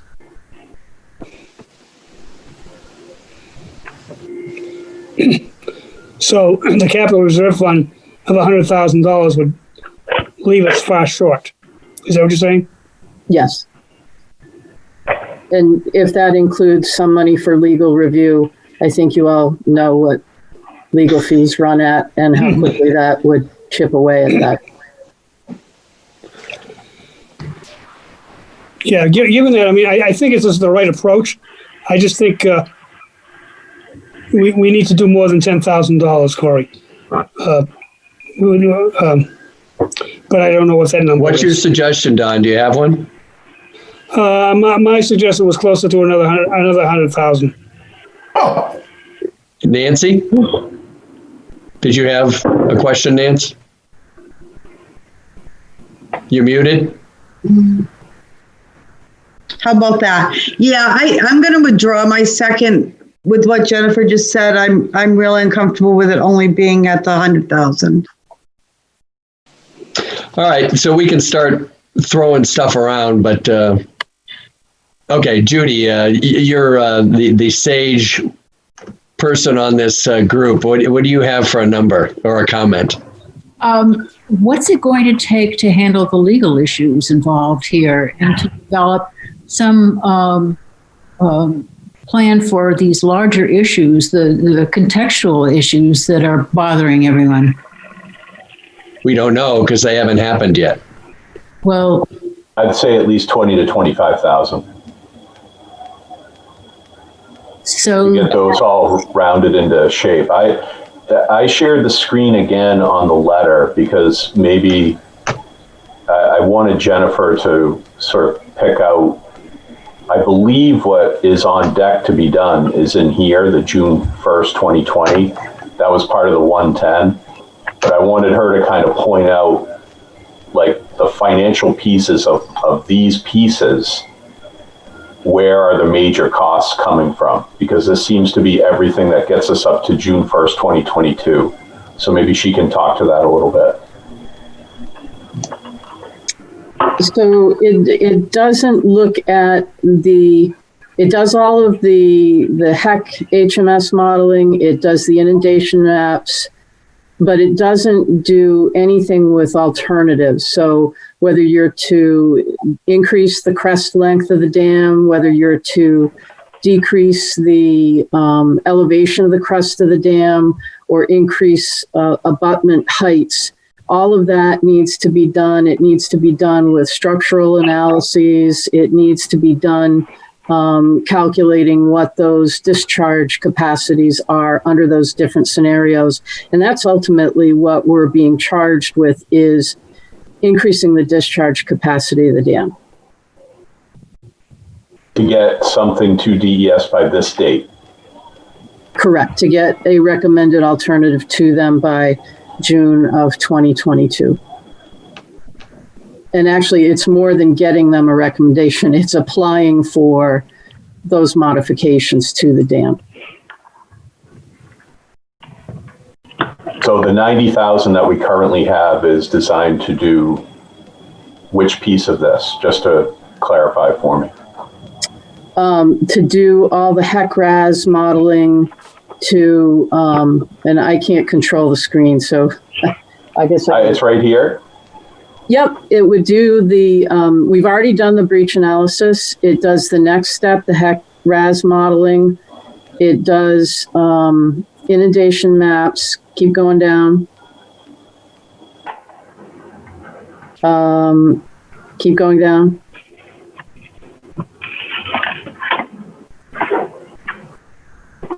It would essentially get us down to, I think it's, I can't see the numbers up above, but it gets us the technical review of the existing structure. It does all of the storm frequency analyses, which again has changed. I know a lot of people say, well, we've had 2 100-year floods in the last 10 years. We know that the dam can withstand that. But in reality, storm frequencies have changed just because of things like those storms. And we have to redo all the analyses of what is the new 100-year flood, what is the discharge requirement, and all of that. So that's what it gets us through. It doesn't get through the alternatives analysis, which is the additional $280,000 to evaluate options. And as Mr. Clement pointed out, that was probably looking at 4 or 5 different scenarios. And, we can look at less than that. If I'm looking at the details of that letter, and I'm trying to read it as it scrolls by, but it looks like we're sort of worried about 2 structures down gradient of the dam. Is that correct? There's one down near Powder Mill Road, and then that Green Gate or whatever it's called there. Scroll up a little bit, Russ. So not that we need to minimize anything, but no, there are two bridges that are immediately downstream. We've got the Crossroad Bridge and then New Hampshire DOT's bridge at Route 111 further downstream. But there are residences that will be inundated in a breach of the dam, and that is really as much of a concern as any of the roadway structures or bridge structures.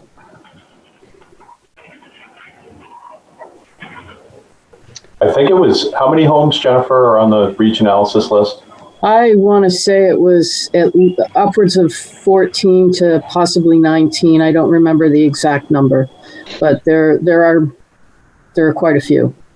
Do you remember how many of those 14 or 19 are, not to distinguish between types of units, but how many are single family versus like maybe manufactured housing, that sort of thing? I would say about half, approximately. About half.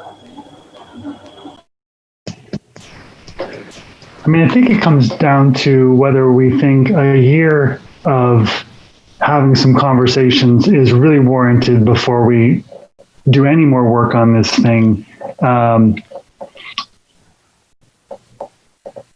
Because we can put as much money into this as we want and have it sit there. But if we're really not having core conversations that need to be had in the town's mind, then we really should stop and do that. Judy, did you have a follow-up question? Back on the legal consultation and so forth, we've already approved monies in the budget for legal services. Is it that money, Russ, that you would draw upon for some of these discussions relative to the legal issues, or do you need to put more money in to handle the legal time?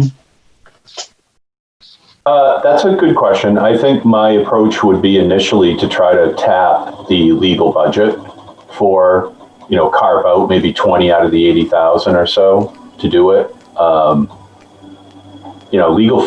Legal issues that come up year to year are never 100%. You don't know. You're reacting to things. Sometimes it's hard to predict what the legal budget will look like, but I think that would be an initial approach. I mentioned 10 to add to this 90 because I was thinking legal fees and, taking a 10 or 20,000 add to this would sort of go toward that. But, again, we could look at other areas of the budget to try to make that up too. Okay, so with the money in legal services already appropriated and some additional money that you suggested here, an additional 10,000, you think it would be possible to have the conversations, to have the legal consultation that could further a clearer view of what the town needs to do here? Is Yes. that your understanding? Okay. That's actually a really good point, because if our legal advisors say that you're in for a protracted fight with the town of Brentwood on water rights and all of that, then that sort of takes one of those alternatives into a little sharper view. It's almost got to be one of the first alternatives that we look at. Absolutely. Don, you had mentioned around 100, and I hate just throwing around these numbers, especially after the discussion we had on the rec department and everything. It's very frustrating, but that's what we all signed up for. So, I mean, we're looking at somewhere between 10 and maybe something quite a bit larger than that to give Jennifer the wherewithal to proceed ahead somewhat, while still pumping the brakes on the overall process until we get a clearer view from legal counsel as to what our options are, which we can do if we appropriate the money. We don't necessarily, it's not being spent in the first week. So we don't have to spend all the money if they tell us that a certain direction is appropriate. Amy? Yeah, just a point of clarity, I guess, from Jen. Do we think 280 would cover everything, or 280 plus the 90? I believe it was 280 plus the 90, right? Okay.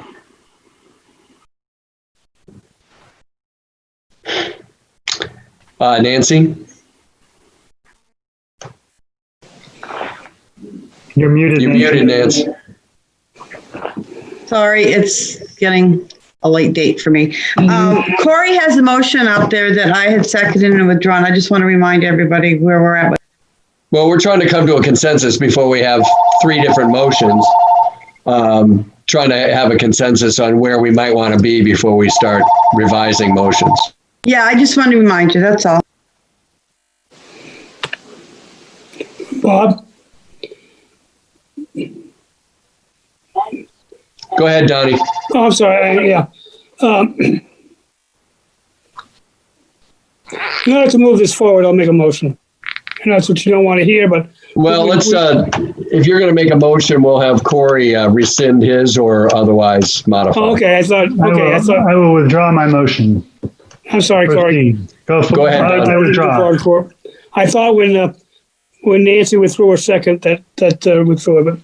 I move that we set up a capital reserve fund for Pickpocket Dam, moving the $90,000 appropriated in prior years and adding an additional $150,000 to be used for study of the Pickpocket Dam and or legal fees or whatever the language that Russ and the board come up with that gives that capital reserve fund flexibility. I'll second that. This is Nancy. So for a total of 240? No, 150. We're appropriating 150. 90 has already been appropriated, Bob. Oh, okay. It's in the language of... That's not exactly what you said. So you're appropriating another 60 to go with the existing 90. Okay, let me repeat that. Thank you. The motion is to set up a capital reserve fund. That's one. In the capital reserve fund, we will move the previously appropriated $90,000 and an additional $150,000 to be appropriated. So that's 240. Correct. Okay. But you've got to separate it because you've already appropriated 90. Right, I know. I just want to know what your interests are in being in the capital reserve fund. Okay, great. So we have a motion to establish a capital reserve fund using the existing 90 or so that we have and an additional 150,000 to address as many things as possible associated with the letter of deficiency. It's been moved and seconded. Any further discussion, Tom? Seems high to me.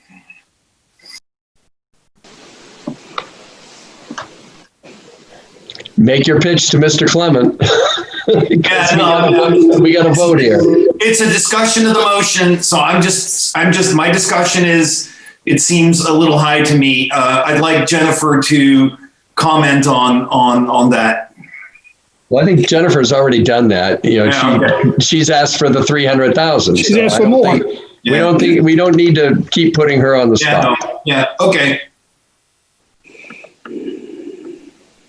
I agree. It seems a little high, but I mean, at this point, we're just picking a number.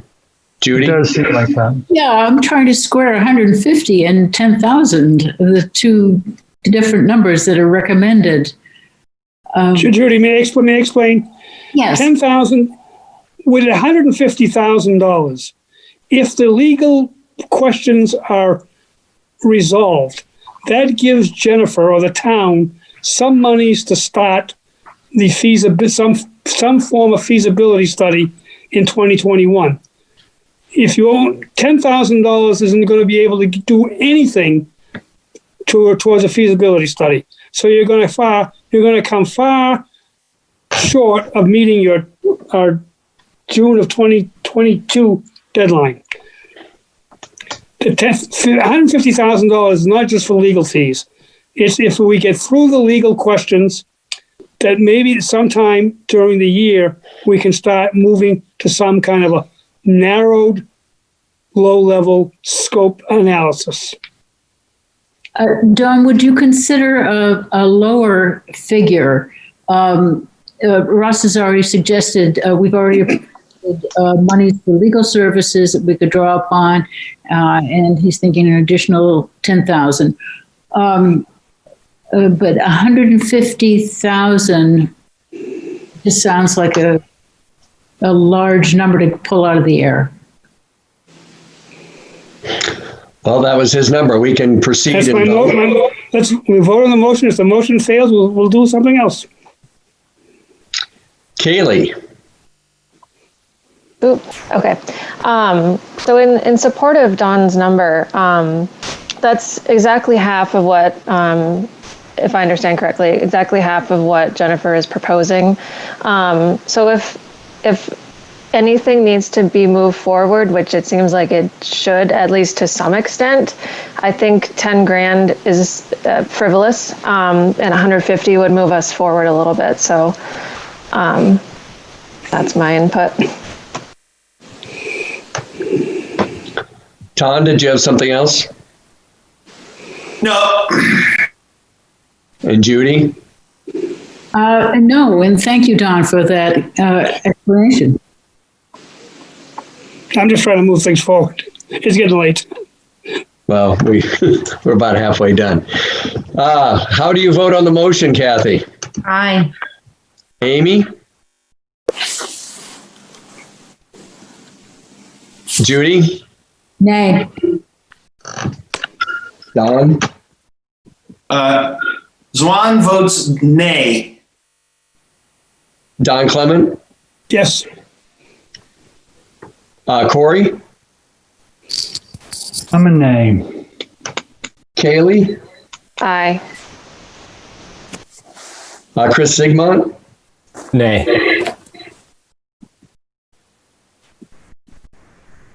Nancy? Yeah. Anna? Nay. Liz? Nay. Let's see. Ton, you voted already. Chris Suter? Nay. And I am a nay. So the nays have it. So I will defer to Mr. Clement to give him an opportunity to do something, or if someone else wants to do something, but we need to move something forward. Thank you, Bob, but I've made my motion and it did not pass. It did not pass, so I'll leave it to other members of the board to make a motion. Okay.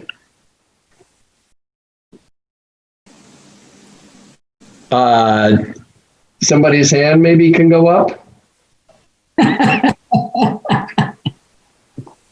I mean, at this point, let's try to come to a consensus with head nods or whatever, because we have to do something. Chris Sigmund? What the heck? I'll make a more modest motion to, yes, establish a fund. Yes, move the existing 90 into that fund, and for this budget to make a request of an additional 100,000. Do I hear a second? Second. That was you, Nancy? It was. 90 plus 100 for a total of $190,000 in a newly established capital reserve fund. I'm running out of paper here, guys. Kathy, how do you vote? Nay. Did you say nay? I'm sorry. Can you unmute yourself? Aye. Thank you. Amy? Aye.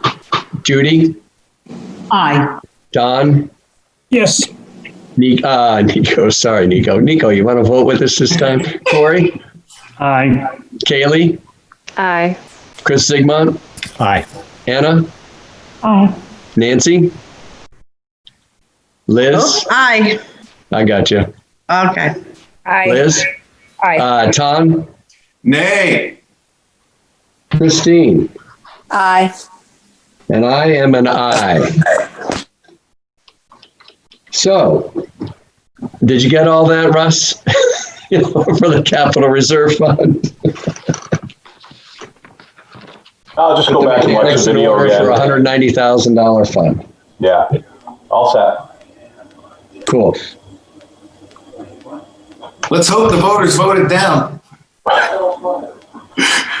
Says the guy on the wrong end of a 12-1 vote. This is extraordinary sausage making at work here. Yeah, you're right. It certainly is. Corey, you want to proceed to the Salem Street project, the drainage part? I like the way you're doing that. Hopefully we'll get some quick home runs out of the way with some longer slogs in there. That's perfect. Yes. So Salem Street is a project that we kicked off, I guess, a year or two ago. The engineering has all been done on it. It's a utility replacement project. Next step is to begin the work. Project includes a water, a sewer, and a general fund budget components. The general fund budget is for $1,060,000, and we'll be talking about the other two components a little bit later. The subcommittee supported this project.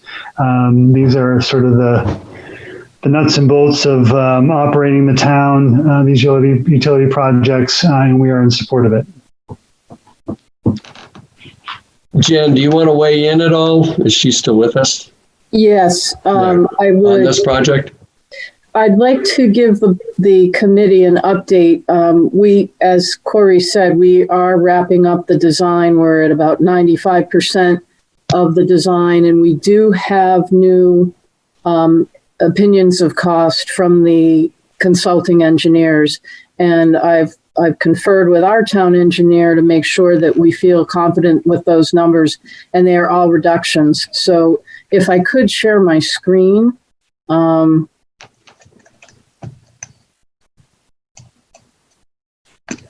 Let me try one more time.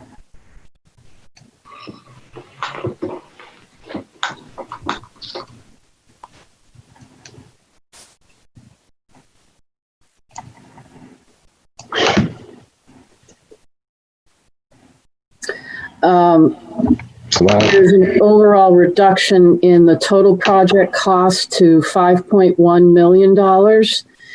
The drainage or general fund portion is reduced from the $1,060,000 to $1,010,000. And while we're on it, if you don't mind, I'll give you the water and sewer numbers. The water number is reduced to 2.5 million, and the sewer is reduced to 1.59 million. And that's how we come up with the overall total project costs of 5.1 million.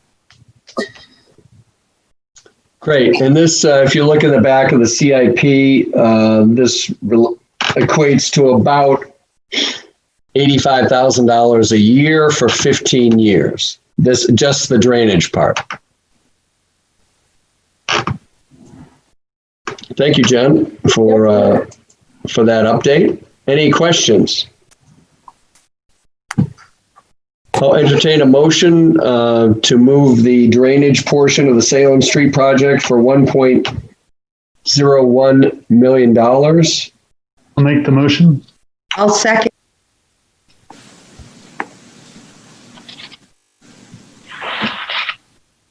Okay.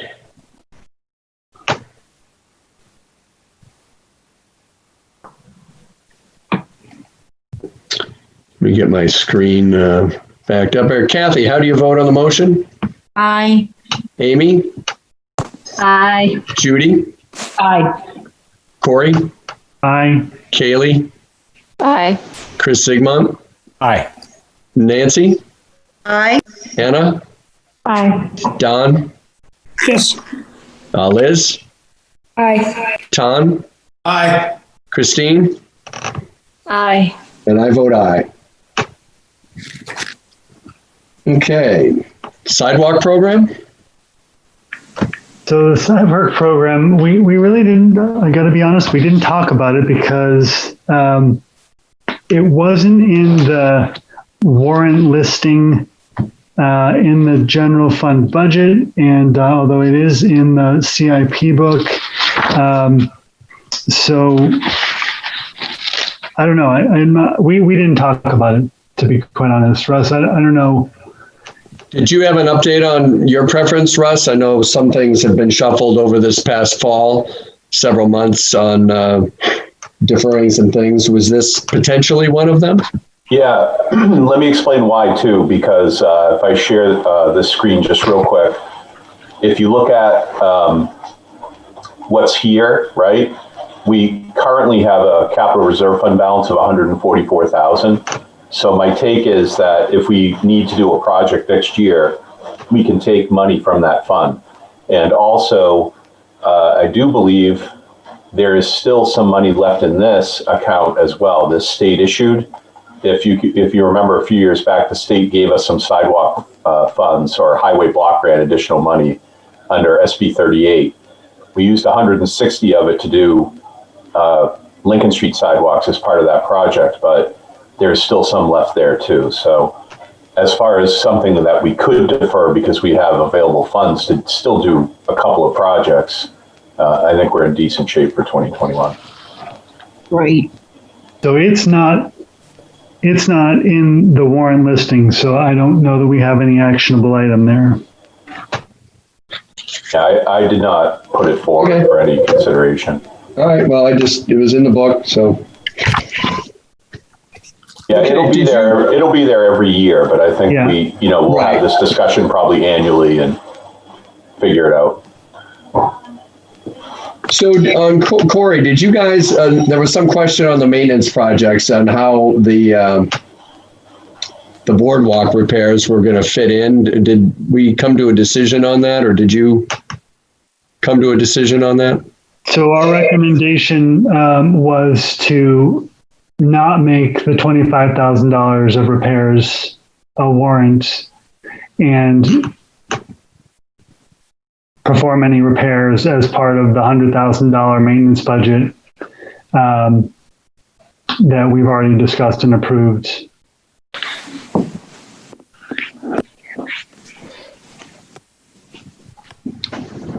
and the subcommittee was unanimous on that. Okay, so we need to vote to not make it a warrant article. Correct. And push it to to the maintenance project. So I'll entertain a motion thereof.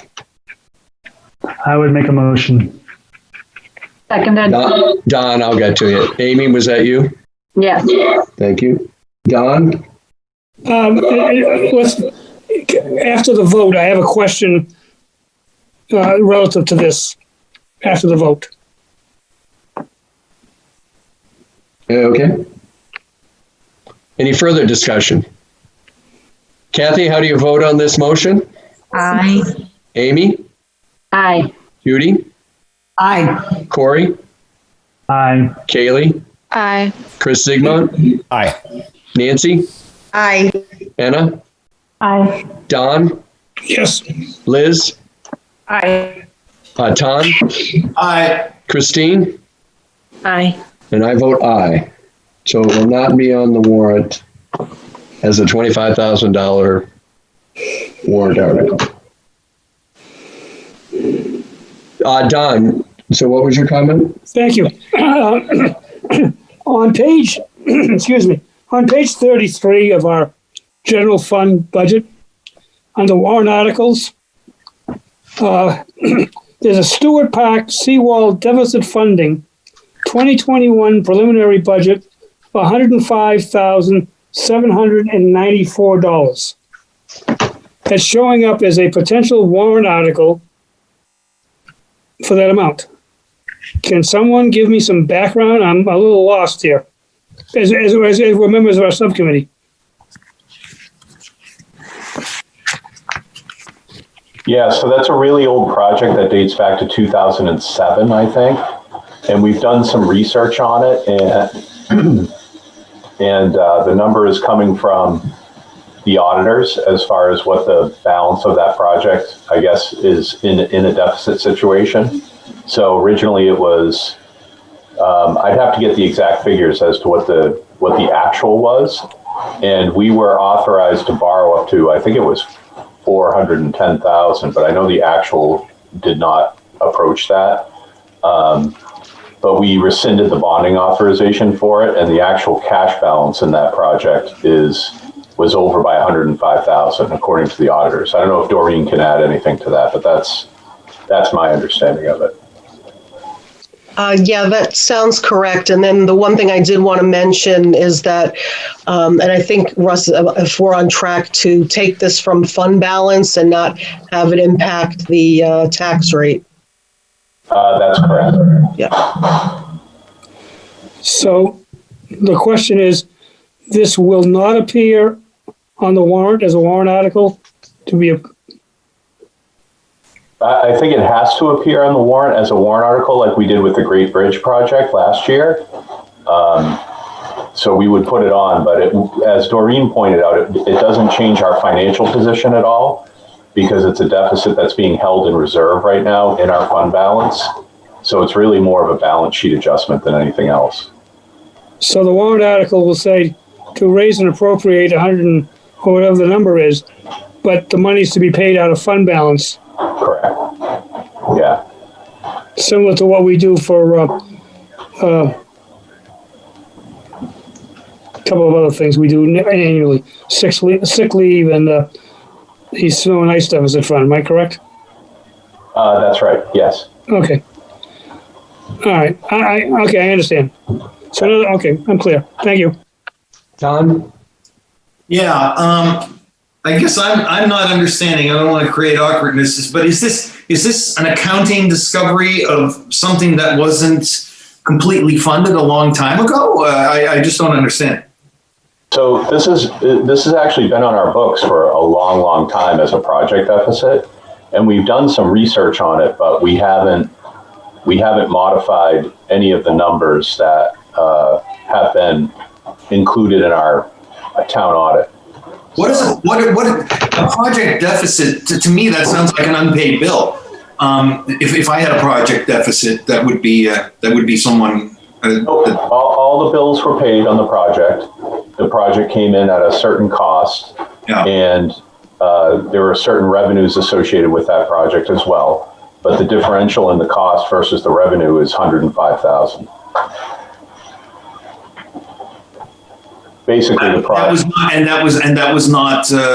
That was not budgeted for at the time. Like I said, we budgeted. I believe I'd have to go back and look at the numbers again, but we budgeted, or we were authorized to borrow $410,000. We did not do that, and we also rescinded the borrowing authorization. Okay. So that left the project in an imbalanced situation. Okay. Thanks for clarifying. Yeah. Okay, I think the last item, Corey, for you is the DPW garage. Correct. So DPW is endeavoring to look at replacing their, hold on one second, sorry.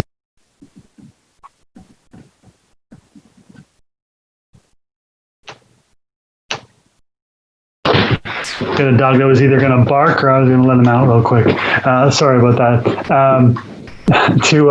To modify or replace the Public Works garage where all of the vehicles and some meeting space are currently located. We gave them $25,000 last year to start work on the project.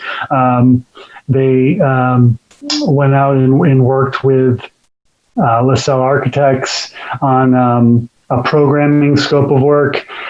This year has been a bit of discovery. What do we need?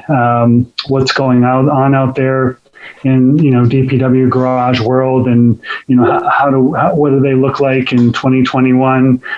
What are our needs? How can we look at potentially bringing other town departments or staff up to DPW site, just starting to spitball and get their hands around, or their arms around what the project would look like and what their needs are. As of our discussions, they were about 2/3 the way through that scope of work. It was included in our DPW report. I gave everybody a copy of the LaSalle Architects scope with some drawings on preliminary sketches of what a garage might look like. So fast forward to this year, the DPW is looking for another $150,000 to continue the project, hoping to finalize conceptuals, and then get a detailed project budget and consider what their alternatives might be out there. Our committee recommended making that number $100,000, somewhat based on our discussions and knowing what police and fire might do with the public safety project, giving them potentially $100,000 as well. Not to put words in their mouth, but just sort of to keep the project moving, but sort of a nod to where we are with things going on this year and being mindful of budgets. Thank you, Corey. And one of the things that we will be doing is there's been a lot of discussion on, if you read through the CIP book, especially in the back 4 or 5 pages where we go over the debt service, one that existing debt service, as well as going forward for the next 5 years, not only the general fund, but also water and sewer, is there are quite a few asks, like multi-millions, tens of millions of dollars of facilities that we're going to be looking at over the next several years. So even if you boil this down into a 15 or a 20-year bond, we're talking about adding, in some cases, $3 to $4 million a year when you add general water and sewer all together for these projects. So I think, to Corey's point, we want to keep some momentum going forward, but we also want to take a step back and see which projects actually deserve our really full attention and in what priority basis, instead of just doing them all according to the CIP and having all of these huge facility costs, potentially some of them at the same time, and witness what happened last year or 2 years ago with library and parks and rec. We'd like to try to organize things a little bit. So that's the intent with the 100,000. And as I alluded to, Judy will be presenting a similar approach to the public safety complex. So that's where we are. We're going to take a slight step back, still make some analysis progress, but take a closer look not only at the facility, but also what can we afford as a town to pay. I'd love to have Jennifer weigh in on how, what they've discovered this year, what they see the next sort of scope of work is, to get them through that conceptual and budgeting. Like what are we gonna do with the 100,000 or 150 as it is right now in 2021? So we are still, I would say we're more than 2/3 complete with the first $25,000 effort with Lassell Architects. So some of the information that you've seen, whether it's plans or programming needs, are not complete. We've given them, we're kind of going through our first iteration back and forth, and we'll continue that effort. And we're really pushing to have this wrapped up before the end of the year with a detailed report, not extensive report, but at least a summary narrative that explains what we've done. And for next year, we've discussed the $100,000 level of effort, and we think that we can still have a meaningful progression for the project. One of the things that's a little unique to this particular project that we're not struggling with, but it is going to be a significant cost. We need to do a site survey of the adjacent 4.5 acre parcel. We don't have any real detail on that. And as I think some of you can appreciate, site costs are frequently a big nut. And it's going to be important that we have that detail to be able to make any decisions about where the facility is actually placed. So that's the only thing that we were kind of struggling with when we were talking about the 100,000 recommendation from the subcommittee. But we would anticipate having preliminary site plans, preliminary facility plans, a final analysis of the needs. We've also talked with the facilities committee about doing more of the master planning for the department, including any other relocations of other departments. And we haven't had any progress on that. So that's kind of a piece that's still up in the air, that we need to get some direction from town administration on. And I think that pretty much covers it. I know Ms. Rowan had some questions about the structural aspects, and if you want, I can try and answer those, but I know it's getting late, so I'm going to leave that up to her or the chair, whether you want me to go into more detail about that. Judy? This sounds a bit like mission creep here. I would like a very specific listing of the problems that need to be addressed to have a functional garage, that the town's needs will be met in the most limited way possible. There's been talk of Raj Mahal, Public Works Palace, and that sort of thing.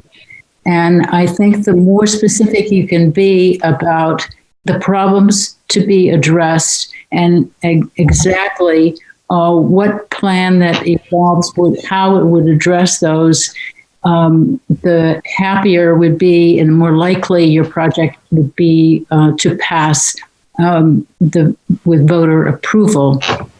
I think we need to keep in mind, what is the public benefit here?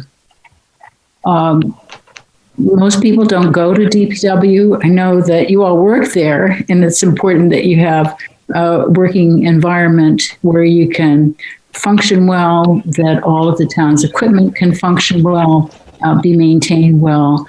But I think limited focus on that functional capability would be something I would very much appreciate. So if it's appropriate, I'll try to do a quick summary of what the needs are for the department, if that's agreeable, Mr. Kelly. Go ahead. And I hope you can see my quick PowerPoint just for the Public Works facility. So the existing facility that we're talking about is the large building as you enter the left-hand side of the site. It was constructed in 1969. And the current structure doesn't meet the snow load codes, if you will. That's 35 pounds per square foot for a low slope building, or a low slope roof, which this has. And the current roof, the girts have a 20 pound per square foot capacity, which is only 57% of code. And the columns supporting the vents have an 18 pound per square foot, so only meeting 50% of the code. So there are several reasons why that entire building is not meeting code.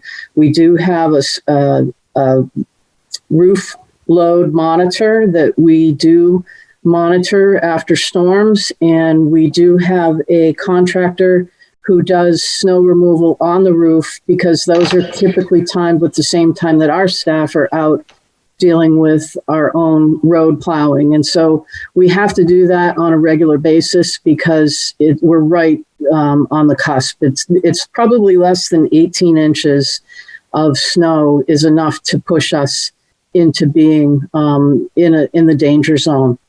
So we want to address other inefficiencies with the building. It's very high energy use, very energy inefficient with all the bay door openings.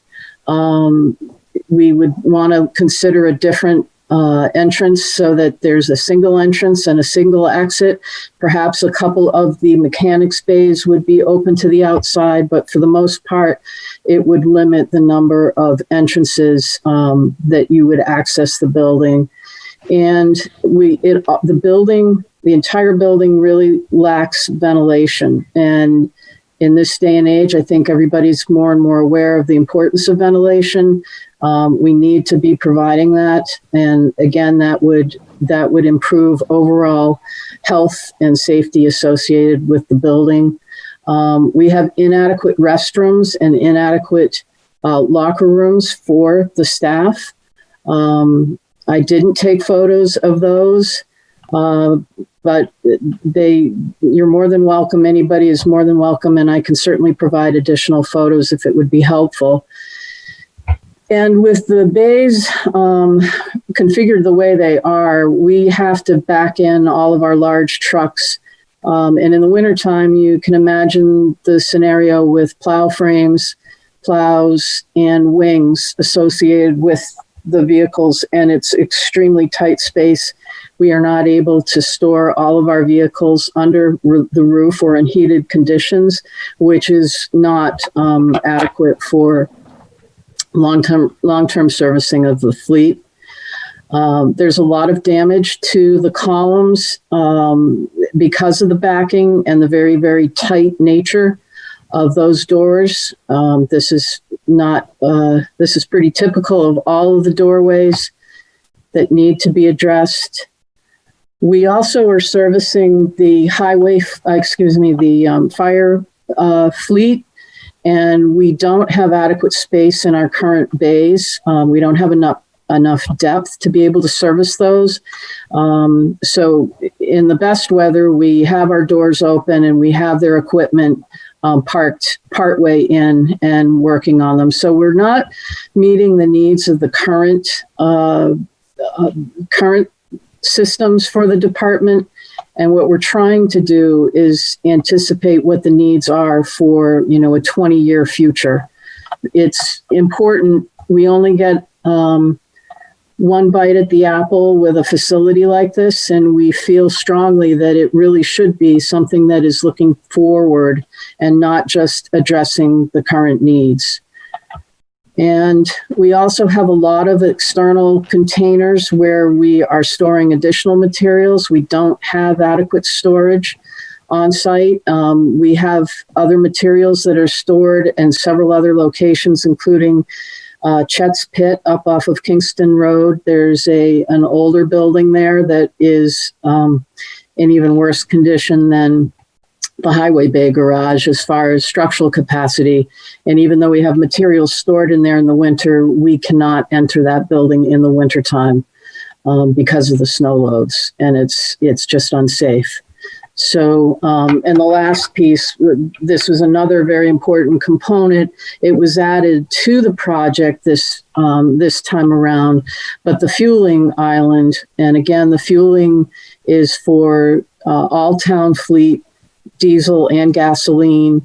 It's very dated. We're literally keeping it together on maybe a monthly basis. We have to have frequent assistance from our vendor to make sure that everything is working properly.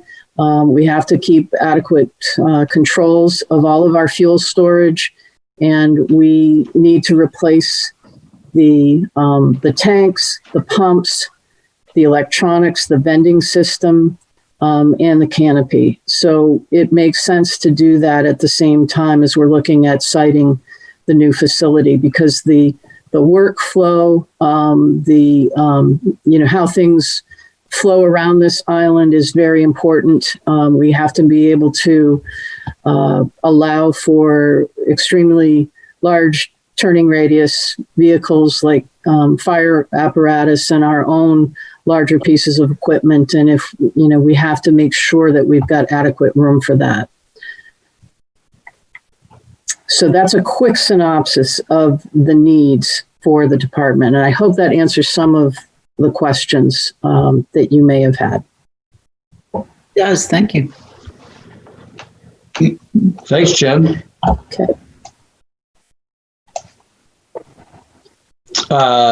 Nancy. Hi, yeah. Thank you, Jennifer. You covered everything that I was going to ask you to follow up on. I just want to remind everybody that this is about safety. We've been having this conversation for a few years now, and I'm very concerned about our employees that work there. So I would like to see us get this finalized, the conceptual part of it, and see what the options are and what the needs are. I really, truly think that this is a need. This isn't a want. So thank you. Corey? I'm sorry, Judy? Oh, all right. I will lower my hand. I guess. Sorry, Corey, then? Yeah, I would just follow up and make sure that, people are hearing what they want to hear about how this project is going to move forward. I heard a lot of needs in there. This isn't a 50-year-old building that, sits on the corner and has a nice tree in front of it. This is a 50-year-old building that gets worked every day. One thing I wonder, Jen, is in any of your alternative scenarios, are we looking at just dealing with the building that's there and trying to modify and make it work? Or is that not considered a feasible alternative? We have been talking about that because there are certain aspects that could be salvaged, but the challenge is the entire site. And if there's a couple of the big cost items are going to be maintaining service during construction, basically maintaining the site during construction. and it becomes very challenging. This is not as large a site as we'd like to think. With the wastewater treatment plant, it looks like a large campus, but it really is a fairly small component or portion of the overall site here at 13 Newfields Road that we are talking about making these improvements on. So, at this point, I think it's not completely out the window of a renovation, but it certainly is very, very challenging to look at a renovation that would meet the needs for all the reasons I said. Just the bay entrances themselves, the lack of, I realize we could always retrofit ventilation. We could make improvements to the girders and roof support system and the foundations for those columns. But then you still have a 50-year-old building that has been, as you said, used on a daily basis and has undergone a lot of tough conditions. Let's just put it that way. So, I guess as we go out into the next year and we continue planning for that, I think we just need to keep in mind, some of, Judy's comments, which are like, let's make this about need and keep that perspective in mind. And not that you guys are going to go out and do this, but not make it less about wants and more about just what's a functional building look like for us. And I think that'll be looked upon favorably by the voters. But I think we do have to be prudent in the way we redesign this thing. Well, I think, and also to the point of instead of having the facilities committee do their thing with you and then the BRC sort of get this at the last minute, we've embarked on a program in the last couple of months of having more of a joint effort working with the department to really drill down and not only give them what they need, but also look out for the taxpayers and ratepayers of the town and make sure their interests are served. So again, just taking a slight step back and a more interactive approach on the financial end as well as the facilities end. So I think that's what the proposal and the subcommittee's recommendation starts to address. Any other questions? Would you like to make a motion, Corey? Bless you, Judy. I would make a motion to reduce the request for $150,000 down to $100,000 for the DPW garage replacement warrant. Do I hear a second? Seconded. I will second that. Kathy, how do you vote on this motion? Aye. Judy? Aye. Corey? Aye. Kaylee? Aye. Nancy? Aye. Chris Sigmund? Aye. Amy? Aye. Anna? Aye. Don Clement? Yes. Liz? Aye. Ton? Aye. Christine? Aye. And I vote aye. Thank you, Corey and Don and Amy, for providing the background for these items. We'll move on to the aforementioned public safety complex warrant article. Judy was the chair of that subcommittee. It's a similar discussion to the one we just had, but Judy, I'll let you introduce. There. Oh, you got him raising his head.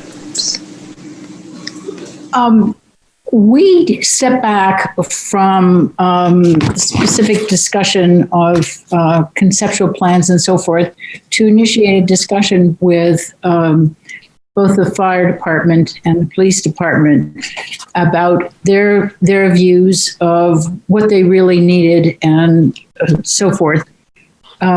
So these are really preliminary discussions, and as I said in our summary on the public safety presentation, we don't have any particular recommendation at this early stage, but we have discovered a number of interesting things which considerably narrow down the options that would be considered by architects and so forth. Bob, was this the sort of thing that you had in mind? Yeah, I mean, just again, it's a similar discussion as with Public Works. This project isn't really even on the CIP. In the past, it's been a substation. It's been sort of talked about in recent months, and it's in the CIP as a needs assessment. And it's been going back and forth between the chiefs and the facilities committee. And Judy and I and Kathy, as a subcommittee, thought that, again, we need to look out for the interests of the taxpayers, not just what the facility will do. So let's take a step back here from a full-blown architect coming in and telling us what they think we need, and having more of an interactive conversation with the chiefs, with their deputies and their staff, working hand in hand with the facilities committee and coming up with a unified plan that includes a detailed financial assessment, if you will, on how this impacts the town. Because again, depending on what option you end up taking, it's another $10 to $20 million facility, depending what exactly gets done. So this shouldn't be taken lightly. It shouldn't be just throw a lot of money at an architect to get things done. We need to take a sort of a pump the brakes on a little bit and take a more interactive town-wide approach to it. So these are very fruitful discussions that we had, and both departments seem very pleased to have a little bit more of a bottom-up view of the situation and considering their particular needs. And it seemed that the two departments really have a general idea of the option that they would like to go forward. The public safety study had talked about a number of options for consideration for future facility. And it seemed like there was, at least this summer, there was a general opinion by both chiefs and their assistants about a direction that they would like to head in. Tom? Yeah, it all sounds very good. I'm wondering where, this is a heads up to Russ Dean and maybe Nico as well. I mean, how do how does the select board and the town manager fit into this equation? As we head towards this convergence of some really expensive projects ahead in the years ahead, how do they weigh in on this thing? Early on, at the end, what do you envision? I can speak for me. I'll just say early and often, because that's what we have been doing since the public safety study was put out. Is basically meeting somewhat with the facilities committee group, Dave Sharples, myself, the two chiefs, beginning to put a plan together and a scope of work to get us to the next steps. So very, very detailed involvement. You brought up the the public safety study, which I've been eagerly awaiting, but hasn't really been. I don't follow your select board meetings like I used to, because I don't watch it on channel 22 anymore. Has there been detailed discussion between the select board members and you about that study? And has it all been sussed out? Relative to facilities. So it's a bit of a unique study because it's sort of a living document, and I don't want to speak for the chairman. He's here. He can speak for himself. We haven't had a conversation at the board level about the elements of the study yet. They all have the study, but we have not had sort of a sit down, if you will, or a talk about some of the different elements of it. And, I'd assume as that document stays a living document, as things evolve in this area, there'll be a lot more conversation, not just at the board level, but on a community level about what these solutions look like. So those are my comments so far. And the study is on the website. Both the fire and the police study are on the website, the EMS study. So if people do want to review it, it's out there for them to look at. Yeah, I've started to look at it. Nico, do you have anything to add? Yeah, Mr. Chair, thank you. And Dr. Zwan, I think from a facilities standpoint, the facilities committee is obviously met with Mr. Dean, and I think from the board's perspective, we were waiting for the budget recommendations committee to weigh in first, take a deep dive in with the subcommittee and make your recommendations to us, at which point, we'll have further discussions in December. Any other comments? Judy, would you like to make a motion on the public safety needs assessment? On the CIP list, give me some assistance here. Well, there's in the CIP, there's a note for the public safety needs assessment. It was originally budgeted at $400,000. The facilities committee recommended $200,000. And I think in our discussions as a subcommittee, we recommended that step back approach and putting in $100,000 to have a more interactive discussion with the chiefs and develop the project slowly, not just from that project, but also how it interacts with all the other projects. So I think our recommendation was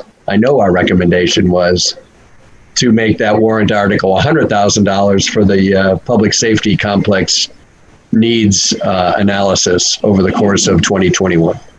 Then I will move $100,000 for the warrant article for the public safety alternatives analysis, design and engineering. Great, and I will second that. Further discussion? Kathy, how do you vote? Aye.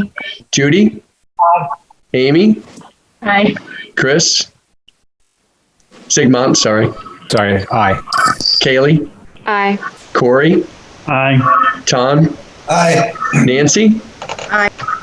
Anna? Aye. John Clement? Yes. Liz? Aye. Christine? Aye. And I vote aye. Well, almost 3 hours for general fund. That's not the best that we've ever done, but we're on the downhill slide here. Water and sewer should be easier than in past years. Not the worst either. I remember some. Not the worst. Yeah, we haven't hit 11:30 yet. So I'm hoping if I can't do this in the next 2 hours, then you can. We're doing fine. Chris can shut off my cookie supply. Yeah. Yes, Corey. So also on page 33 is the sick leave, expendable trust fund, snow and ice deficit fund, and then that 105 for the seawall. Do we need to do anything with any of those?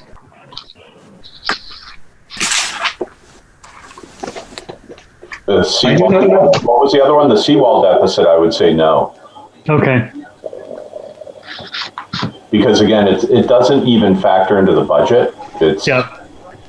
It has no bearing on any of the appropriations. How about the other two, the sick leave and the snow and ice deficit? Yeah, those are kind of the same thing because again, they're funded from fund balance, so they're not really factored into the tax rate at all.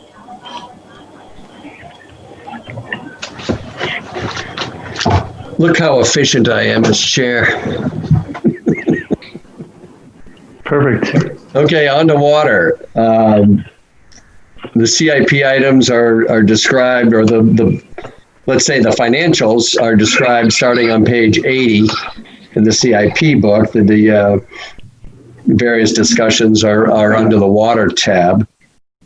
As you recall, we took the surface water treatment plant lagoon cleaning and the surface water treatment plant upgrade requests that are described in the book, and made those part of the capital outlay project, as they are both maintenance oriented projects. Bumped up the budget in that line to allow the department some latitude in which projects they prioritize and doing. They don't have to do all of the lagoon cleaning, but certainly they can make a good start at it. So the only two items we really have for water, and when I say we, I mean the subcommittee of myself, Corey, and Ton. The first is the Salem Street utility project, which we just voted on the drainage part. So the water component of that is, with Jen's updated numbers, is $2.5 million, which on a 15-year note, Russ is forecast to be on the average of about $200,000 a year for the water portion of that. The subcommittee recommends that budget. And I will move the $2.5 million as a warrant article. And I'll second. Further discussion? Judy, how do you vote on this? Aye. Amy? Aye. Kaylee? Aye. Corey? Aye. Chris Sigmund? Aye. Tom? Aye. Kathy? Aye. Nancy?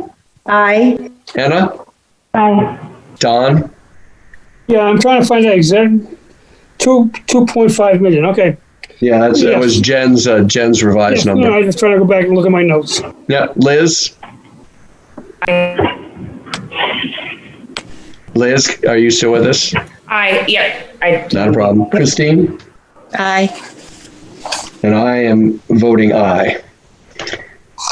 The second item under the water department is the groundwater source development. In the CIP, it's described as the sort of the second component after last year's investigatory work. This actually gets down into actual site development. It's $1 million. We'll average, Russ's projections are for a 12-year note would be about $100,000 a year for the groundwater. This is not the only. This isn't the end of this. There will be more design and construction depending on what exactly we find with this source development, potential land acquisition, and that sort of thing, and then potentially as much as $5 million in actual construction costs in the next few years, which again is one of those facilities projects that we need to sort of fit in with all the other things we've just discussed. So, they're all worthwhile projects. So we just have to figure out which ones are most important and at what scale. Subcommittee recommends this. Jen, I don't know if you want to weigh in at all. I know we've discussed it quite a bit, but you're welcome to say a few words if you'd like. I would just add, and thank you, you summarized it well, that this is the first of our long-range planning and development issues related to drinking water. We've got capacity at the new groundwater treatment plant for additional groundwater sources, and we are in the midst of a preliminary investigation. We're doing preliminary test wells in the next couple of weeks, next couple of months, I should say, and this would be to the next year in 2021. It would be to develop the most promising of the multiple test wells, and move forward with coming up with all the hydrogeological work that needs to be done in the permitting, and then it would move on to final design and construction. So this is an important component for the long-range plans that the town has for drinking water supply.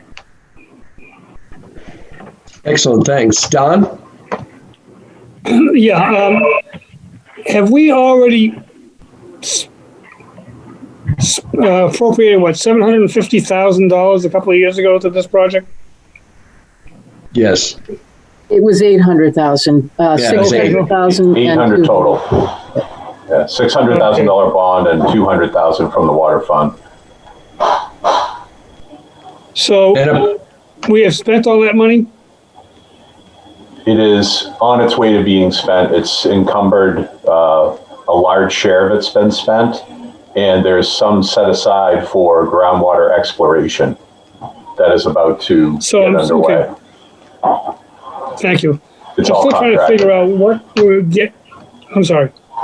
I'm still trying to figure out what we're getting for $1 million. Because $1 million is only the first drop in the, pardon the pun, first drop in the bucket. Does this include having to purchase property if we need to?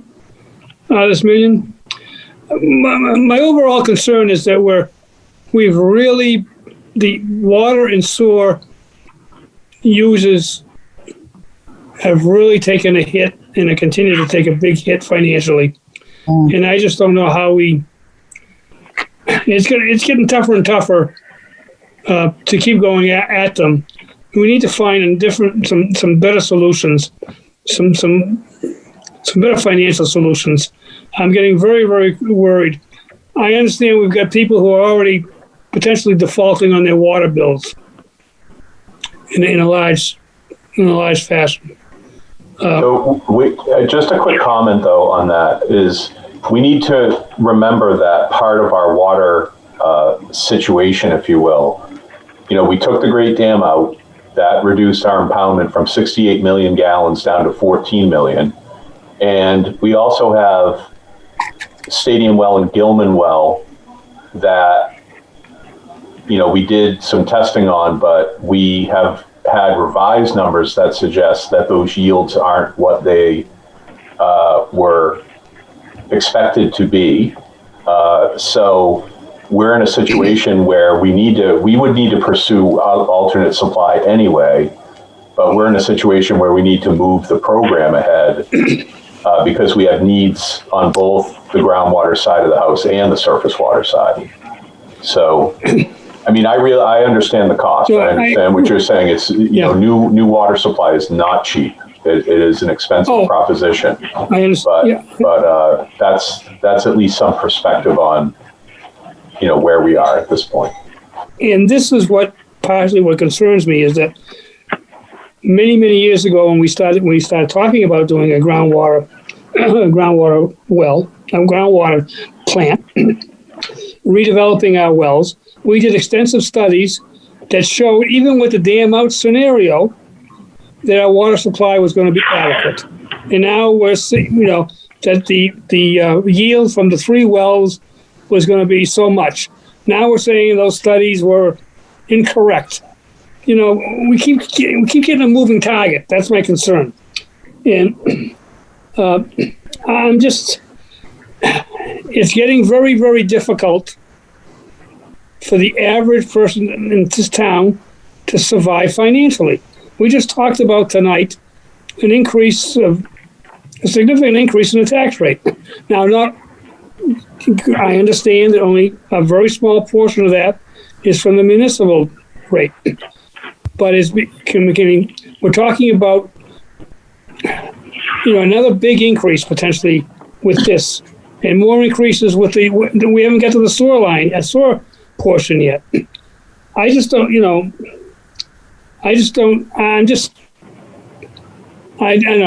having problems trying to keep spending all this money, and I don't know where it's getting us.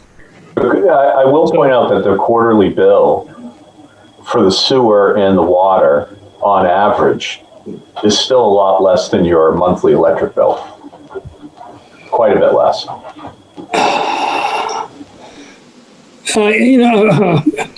And certainly less than your cable bill. You don't know what my cable bill is, and you don't know what my electricity bill is. Well, but I do know what my water bill is. One of the things, Don, that $800,000 that we approved a couple of years ago was not just for groundwater development. There was a portion of that was allocated to surface water analysis because At the time, the subcommittee felt strongly, and the department agreed that we really need to take a diversified approach to our water supply. You recall, obviously, in the mid 2000s, we were going to build a new surface water plant to the tune of $17 million, and that was defeated. So when we came up with the idea on the groundwater plant, it was with that defeat in mind, and so we didn't gold plate our groundwater source. And so we used existing wells and redeveloped those to the best we could, to provide a groundwater component to our water supply. So we've been doing that for 5 years, and it's doing okay. But if the town grows at all, we need to be looking forward. And what Jen and Matt and their advisors are proposing is looking out 10 years, 15 years from now as to what our water needs might be, and trying to come up with a surface water, groundwater split that is tenable. So that's sort of the road we're going on. It's not cheap, unfortunately. And just to add to that too, I think many of you may recognize that the cost to treat groundwater is cheaper than the cost to treat surface water. And where we have a significant treatment capacity available at the groundwater treatment plant, it made sense to advance this component, getting another groundwater supply into the mix that we can take advantage of the capacity at the treatment plant and get what we see as the lowest cost alternative to gain another, let's just say, 25% capacity of our water supply at the groundwater. So that's not overall 25%, but of the groundwater supply. And it is expensive. I completely understand that the costs of developing a new groundwater are not inexpensive, but this again is going to serve the town well into the future. Anything else, Don? Nope, I've made my pitch. Thank you. Tom? Yeah, a couple of reactions, and just for the viewers at home, if they're watching this later or something, remind us the new plant, the new groundwater plant, ended up ultimately costing $5 million, about right? Roughly $5.5. Roughly $5 million. So it was 5.08. It was 6.35 budget, and we got 20% forgiveness. Right. So we went from a proposed. What was it, 12 million-ish or so plan to 10 plus years, 17 million 10 plus years ago to a 5 million with forgiveness a handful of years ago. So, right. And it's expandable too, the groundwater plant. We haven't used it to its full capacity. Yeah. So it's actually, we can expand on its use. Yeah. Go ahead. Well, I'm just saying, to expand it, we need to find more sources. So that's really what we're focusing on, building facilities. Yeah, I mean, I share I shared Don Clement's disappointment in the in how it's turned out in terms of the quality of the wells and the supply to the plant as it is. So I'm disappointed in that, but I'm happy about how we were able to solve the problem and diversify our water sources and water treatment options. I don't understand, Don, how we could skin this any other way, Don Clement. I mean, yes, I understand this is it's all very expensive, but it's a utility. I mean, how do you move forward in any way other than what we're doing? I just don't get it. I mean, other than doing nothing, I just don't understand. I don't understand what the options would be.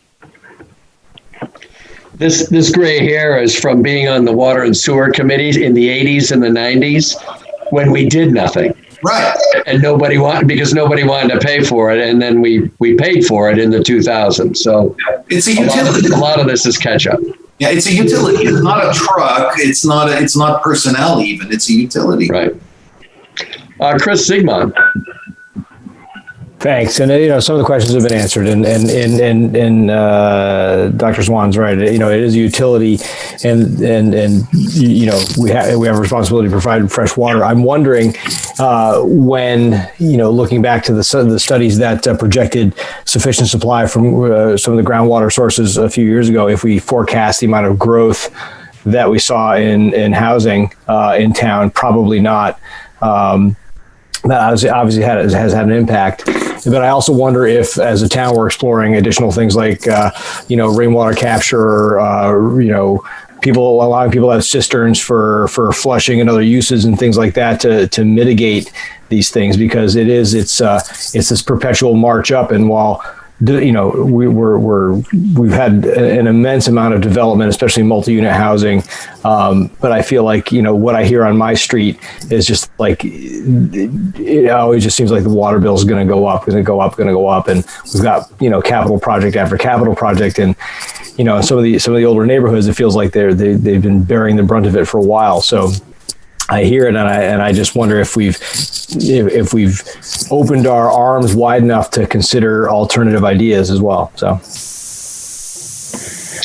I would just quickly comment by saying I think we're always open to new concepts and looking at things, and I know Public Works definitely looks into those kinds of things as well. And to Bob's point earlier, this is sort of coming home to roost, like Bob said. I mean, he's been working on these issues for years, and part of the pain on the water sewer front with the bills and so forth is just the fact that our system was so antiquated and suffered from a lack of investment that when we started making actual investments in it, and people did see the bills start to go up, they wondered why. And you can't see what's under the ground, right? You don't know what's there. So it's a hard sell sometimes, but the reality is that, the system was just completely underinvested in. So we are making up for lost time. Bob's exactly right about that. So we have more projects to do. We know that. And we all also have neighborhoods knocking on our doors all the time. West Side Drive is a great example of that. I mean, they've been probably talking to me every year. I've been town manager for the last 15 years, wondering when is their neighborhood going to get fixed, so believe me, we all understand the pain of these kinds of things and having to do them. So, Kathy.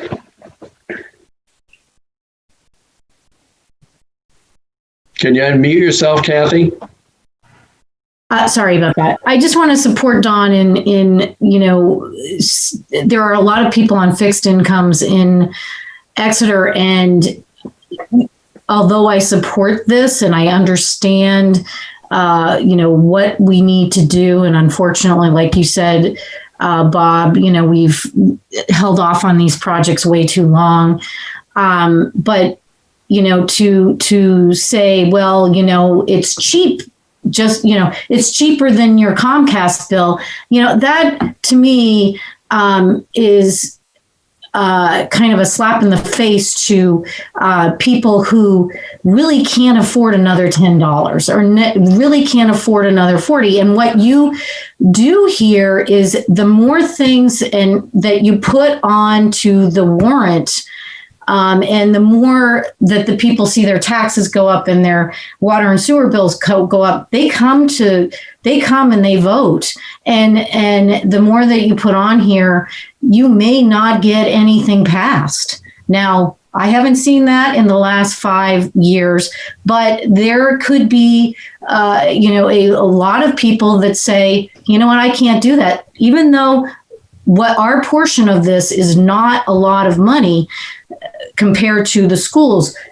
9 times out of 10, they're going to check off the town projects first before they go to the school and cross out there. So, I mean, I appreciate Don's take, and I take it seriously. And so I think just saying, well, it's cheaper than any other utility that you pay for. It's different now. It's different. We're seeing it increase exponentially. So I just had to say it.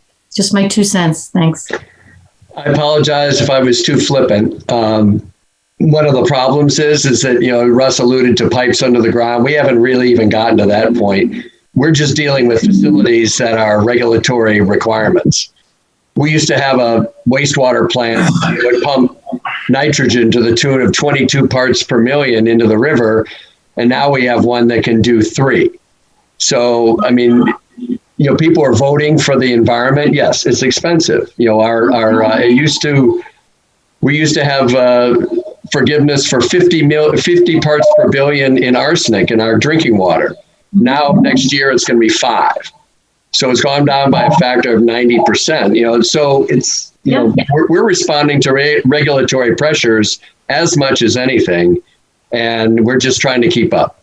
Really all we're trying to do. I agree. I'm just saying that you have to watch yourself because you don't know where the tipping point is for voters, and so I just, and maybe with the next administration in the federal government, maybe we'll see some monies coming from that. I'm keeping my fingers and toes crossed. Party like it's 1970, right, Kathy, when there was abundant federal money available. Exactly. I'm thinking it's going to happen. Well, that's a good point. I brought that up. You still have your hands up. Yeah. I'm sorry, what, Russ? No, I was just going to say, I brought that up before, is that we have a $55 million wastewater facility. If that was built in 1970, the federal government would be paying 90% of it. Yeah. The state would be kicking in another 5. Sure. So different. Yeah, we would have had to pay like $2.5 million on that instead of the whole thing. Yeah, times change, and you just try to do the best you can. And if people vote it down, it just all it means is that stuff gets stacked up, 3 or 4 years from now, and then you have to decide between police, fire, drinking water, all of these things. So we're just trying to organize things a little bit. Any other comments or questions? It's already going that way. Yes. Don's hand is up. Yeah, Don, I saw that. I didn't know if that was a holdover from before. It's a holdover, sorry. Not a problem. Any further discussion? Tom, did you have anything? No. I will make a motion to move $1 million groundwater source development onto the warrant for 2021. I'll second.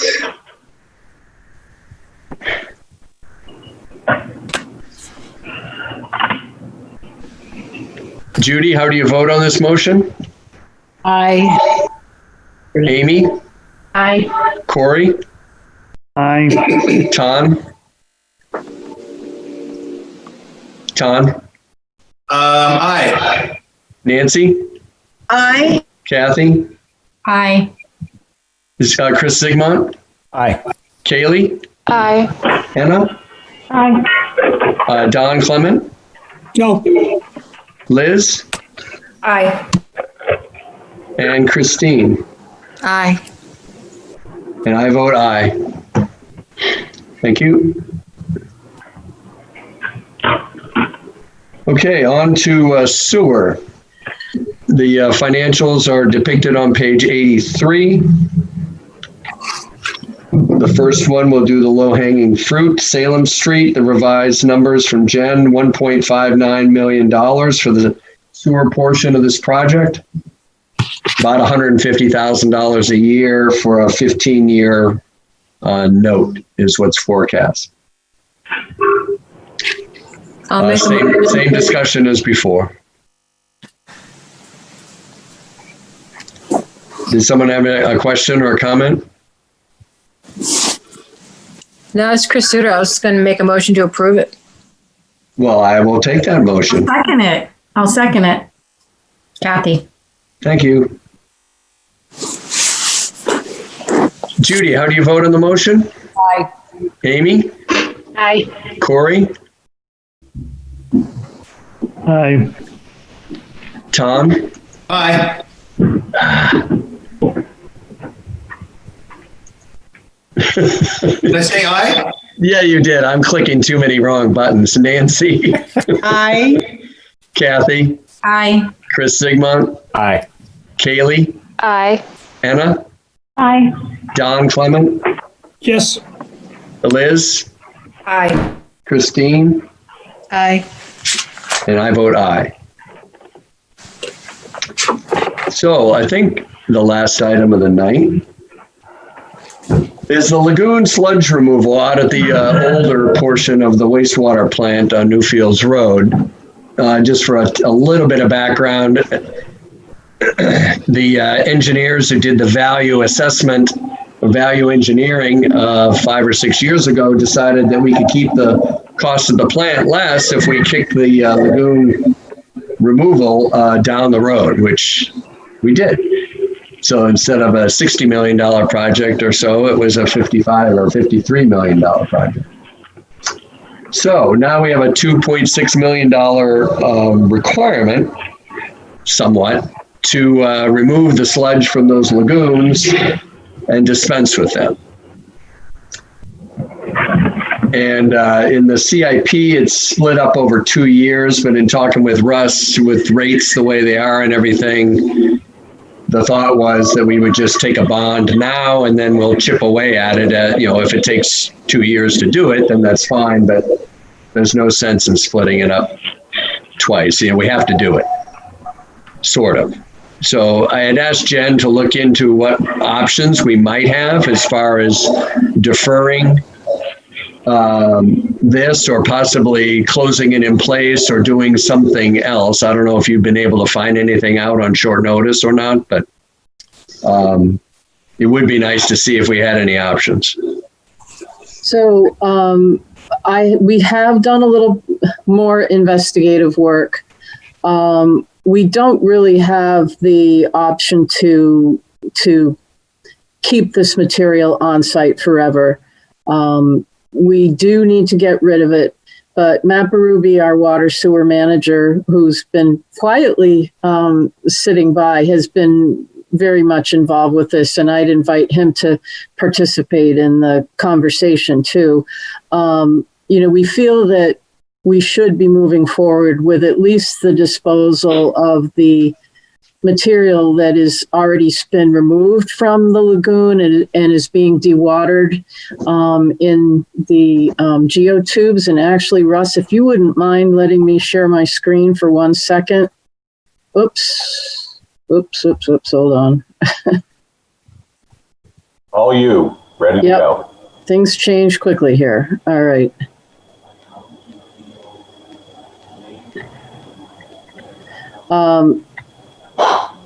This shows you what is going on right now at our wastewater treatment plant site. We have, I've lost track of the number, but Matt can fill us in on the specifics. But we've got numerous of these geotubes filled with sludge that was removed from Lagoon 1. It's essentially biosolids we're going to keep them on this location through the winter, go through a freeze-thaw cycle that'll help to reduce the water weight so that next year we would go to dispose of this material at Waste Management's turnkey facility. And there are some also down on the old Lagoon 3 area and in the same situation. As far as continuing on, it is a timing thing, and there could be some deferral or prolonging of that period. But ultimately, we are going to have to remove the material. And unfortunately, this is an area that we do see rather steep increases in costs in the future, partly because the tipping fees for disposing of this material always go up, at least by, typical cost, annual increase costs. But it's also a function of the capacity at Waste Management's current facility. And we've been told that we're one of the last facilities that will be allowed to dispose of our sludge at the Rochester location. And after that, The most likely locations would be hauling to upstate New York, or something of that distance. And so we know that the hauling costs will only go up quite steeply with that kind of a redirection or relocation. So we appreciate and we understand the concerns with costs, and these are fairly significant. But as Russ said, if we can at least get the bonding authority and then proceed with a reasonable pace, I would advise that. And Matt, I welcome you. You've been so quiet and patient all night. I feel like you probably have something you'd like to add. I mean, I'll just say that, if you're looking to defer anything, you don't have to do the second part necessarily right away. The lagoon closure plan isn't beating down our door. I haven't really heard a time frame on that. But as Jennifer said, if we are looking to it, we would probably want to try to get rid of the sludge we have put into these tubes, and that would be the 1.3 million. Because currently we have a contract with Waste Management for 5 years. Currently, the price is held at $134.40 per ton for the first 3 years. But on year 4, the price can change, and on year 5, the price can change.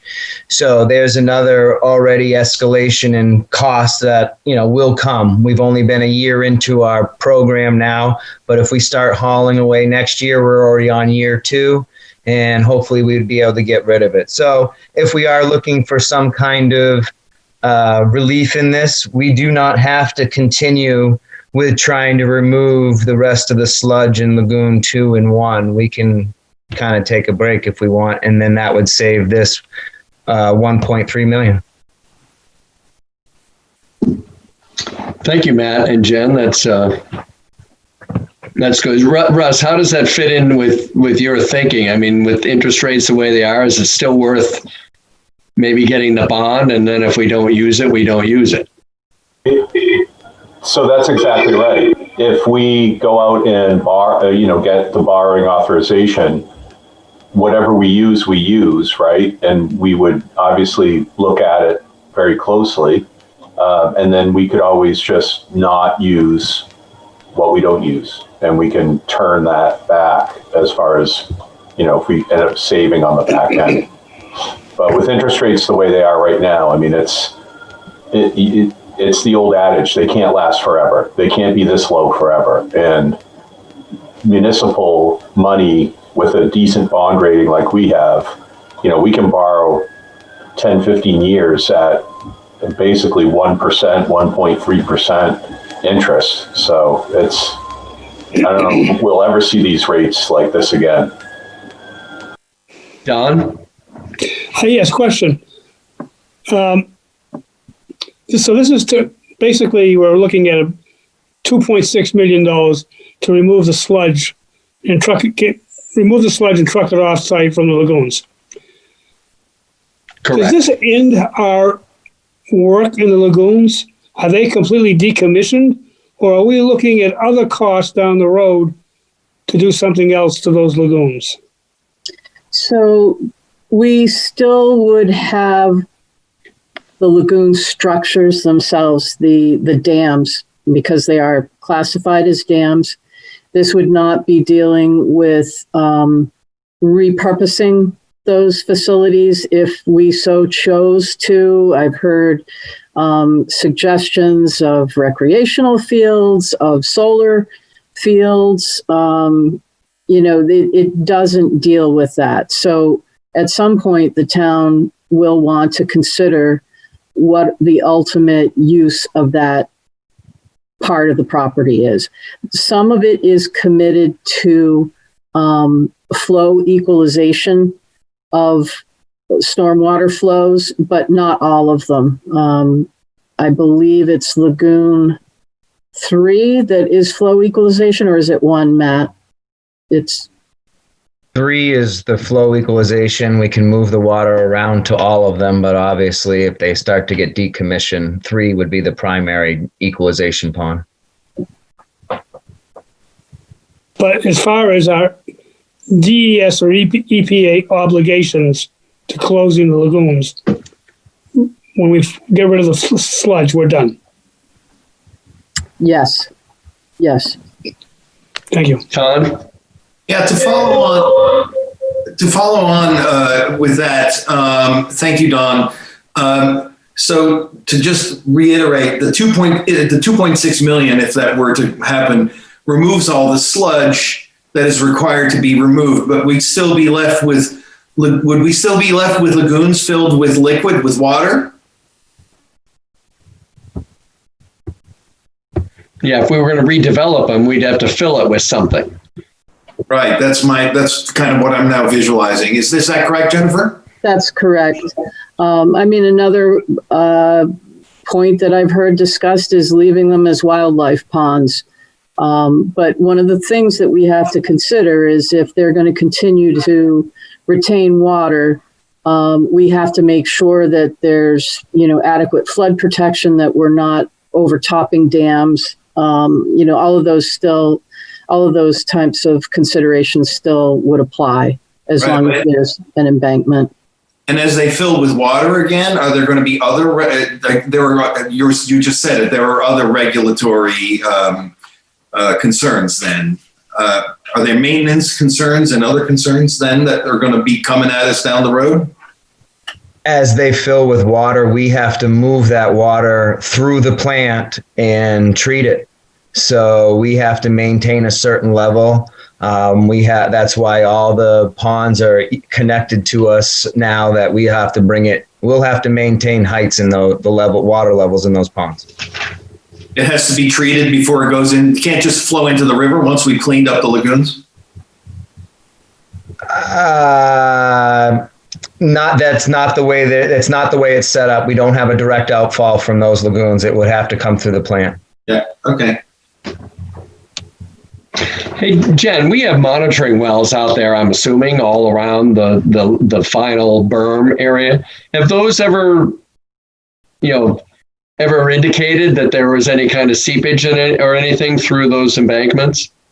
Yes, there is a minor amount of flow. As you can imagine, those are not lined lagoons, and so there is a certain amount of transmissivity of the embankments, and yes, there is flow that goes out.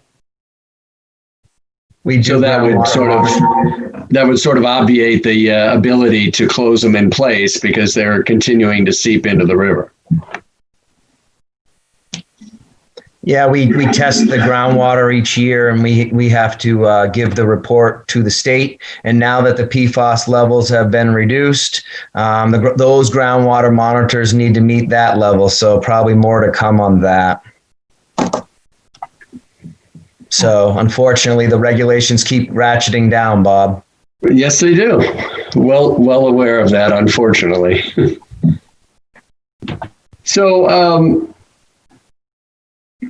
we had talked as a subcommittee that we would, again, with interest rates, and take the town manager's recommendation on bonding the whole thing. Again, it doesn't mean we have to spend it. There are still some discussions to be had with the state on how exactly all that proceeds, and Jen and Matt will be working on that. But it makes sense to obligate the money. We're obviously not paying on it until we use it. So that is our recommendation. If I may be so bold, Ton and Corey, to continue that line of thinking from a few weeks ago.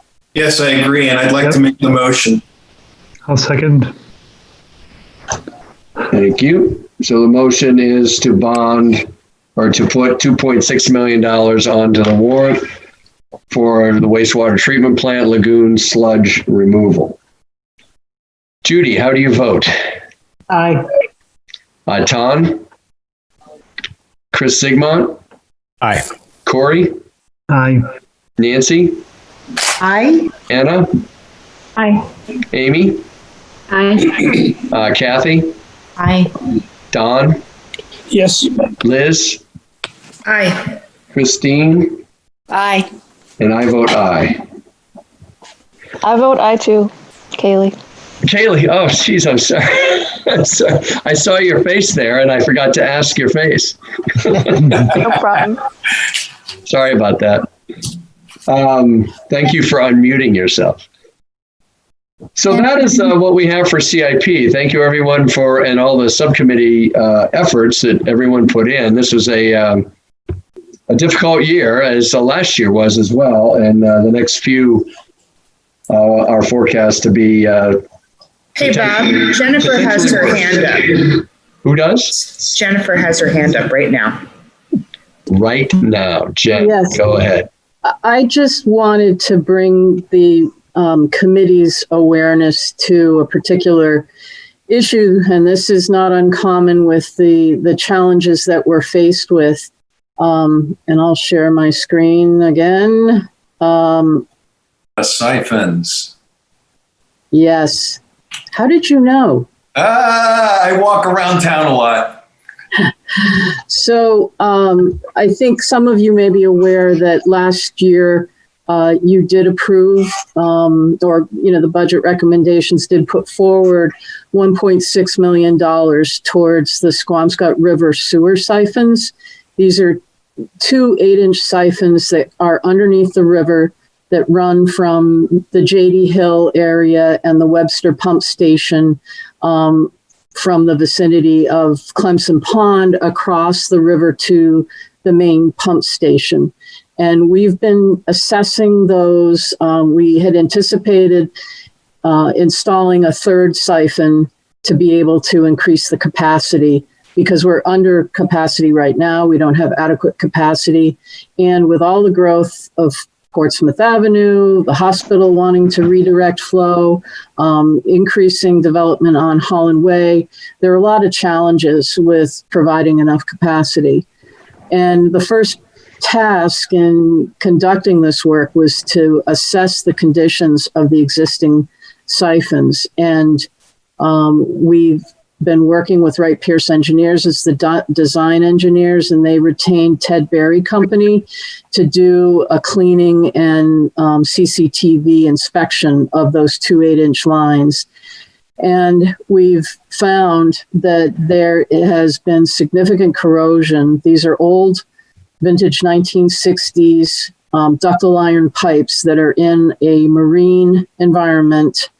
They are in pretty poor condition, where we were only able to get about 25% of the televising that's necessary. We couldn't actually get, we were able to conduct, not we, but Ted Berry was able to conduct the inspections on the approaches, but they couldn't get to the point where it dives down 45-degree angles and goes under the river. And they're going to be coming back at November 30th to install a repair sleeve so that their crawler, their little tractor that carries the television, the TV camera, can get across holes, because the last thing they want to do is lose a very expensive television camera in a hole.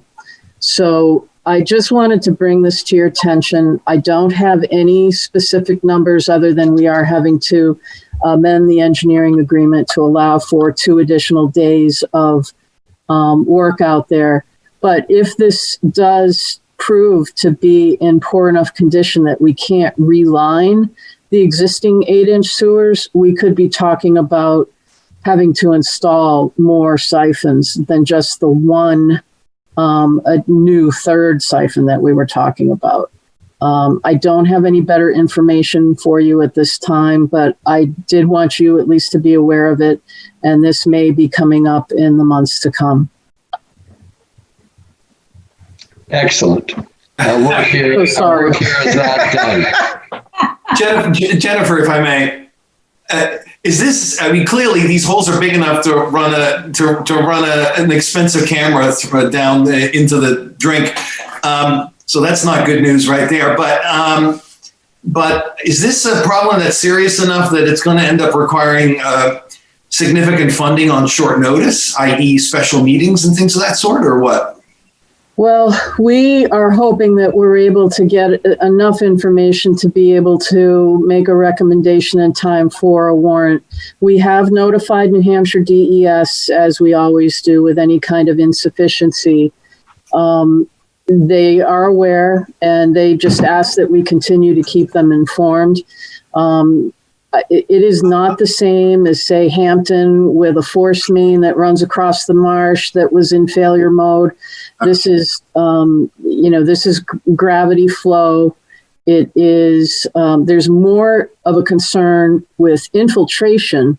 The water is pressurized coming into the pipe from the groundwater from the river, and that's getting to the wastewater treatment plant.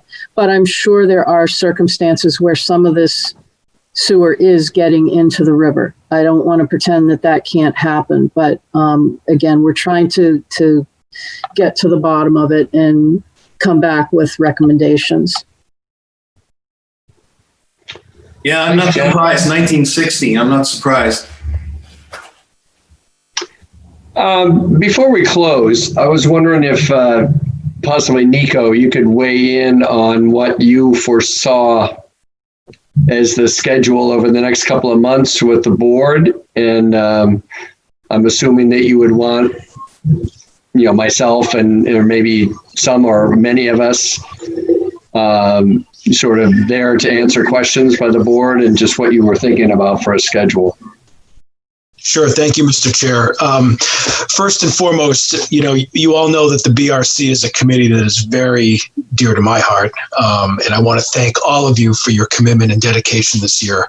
On behalf of the select board, your work is very, truly appreciated.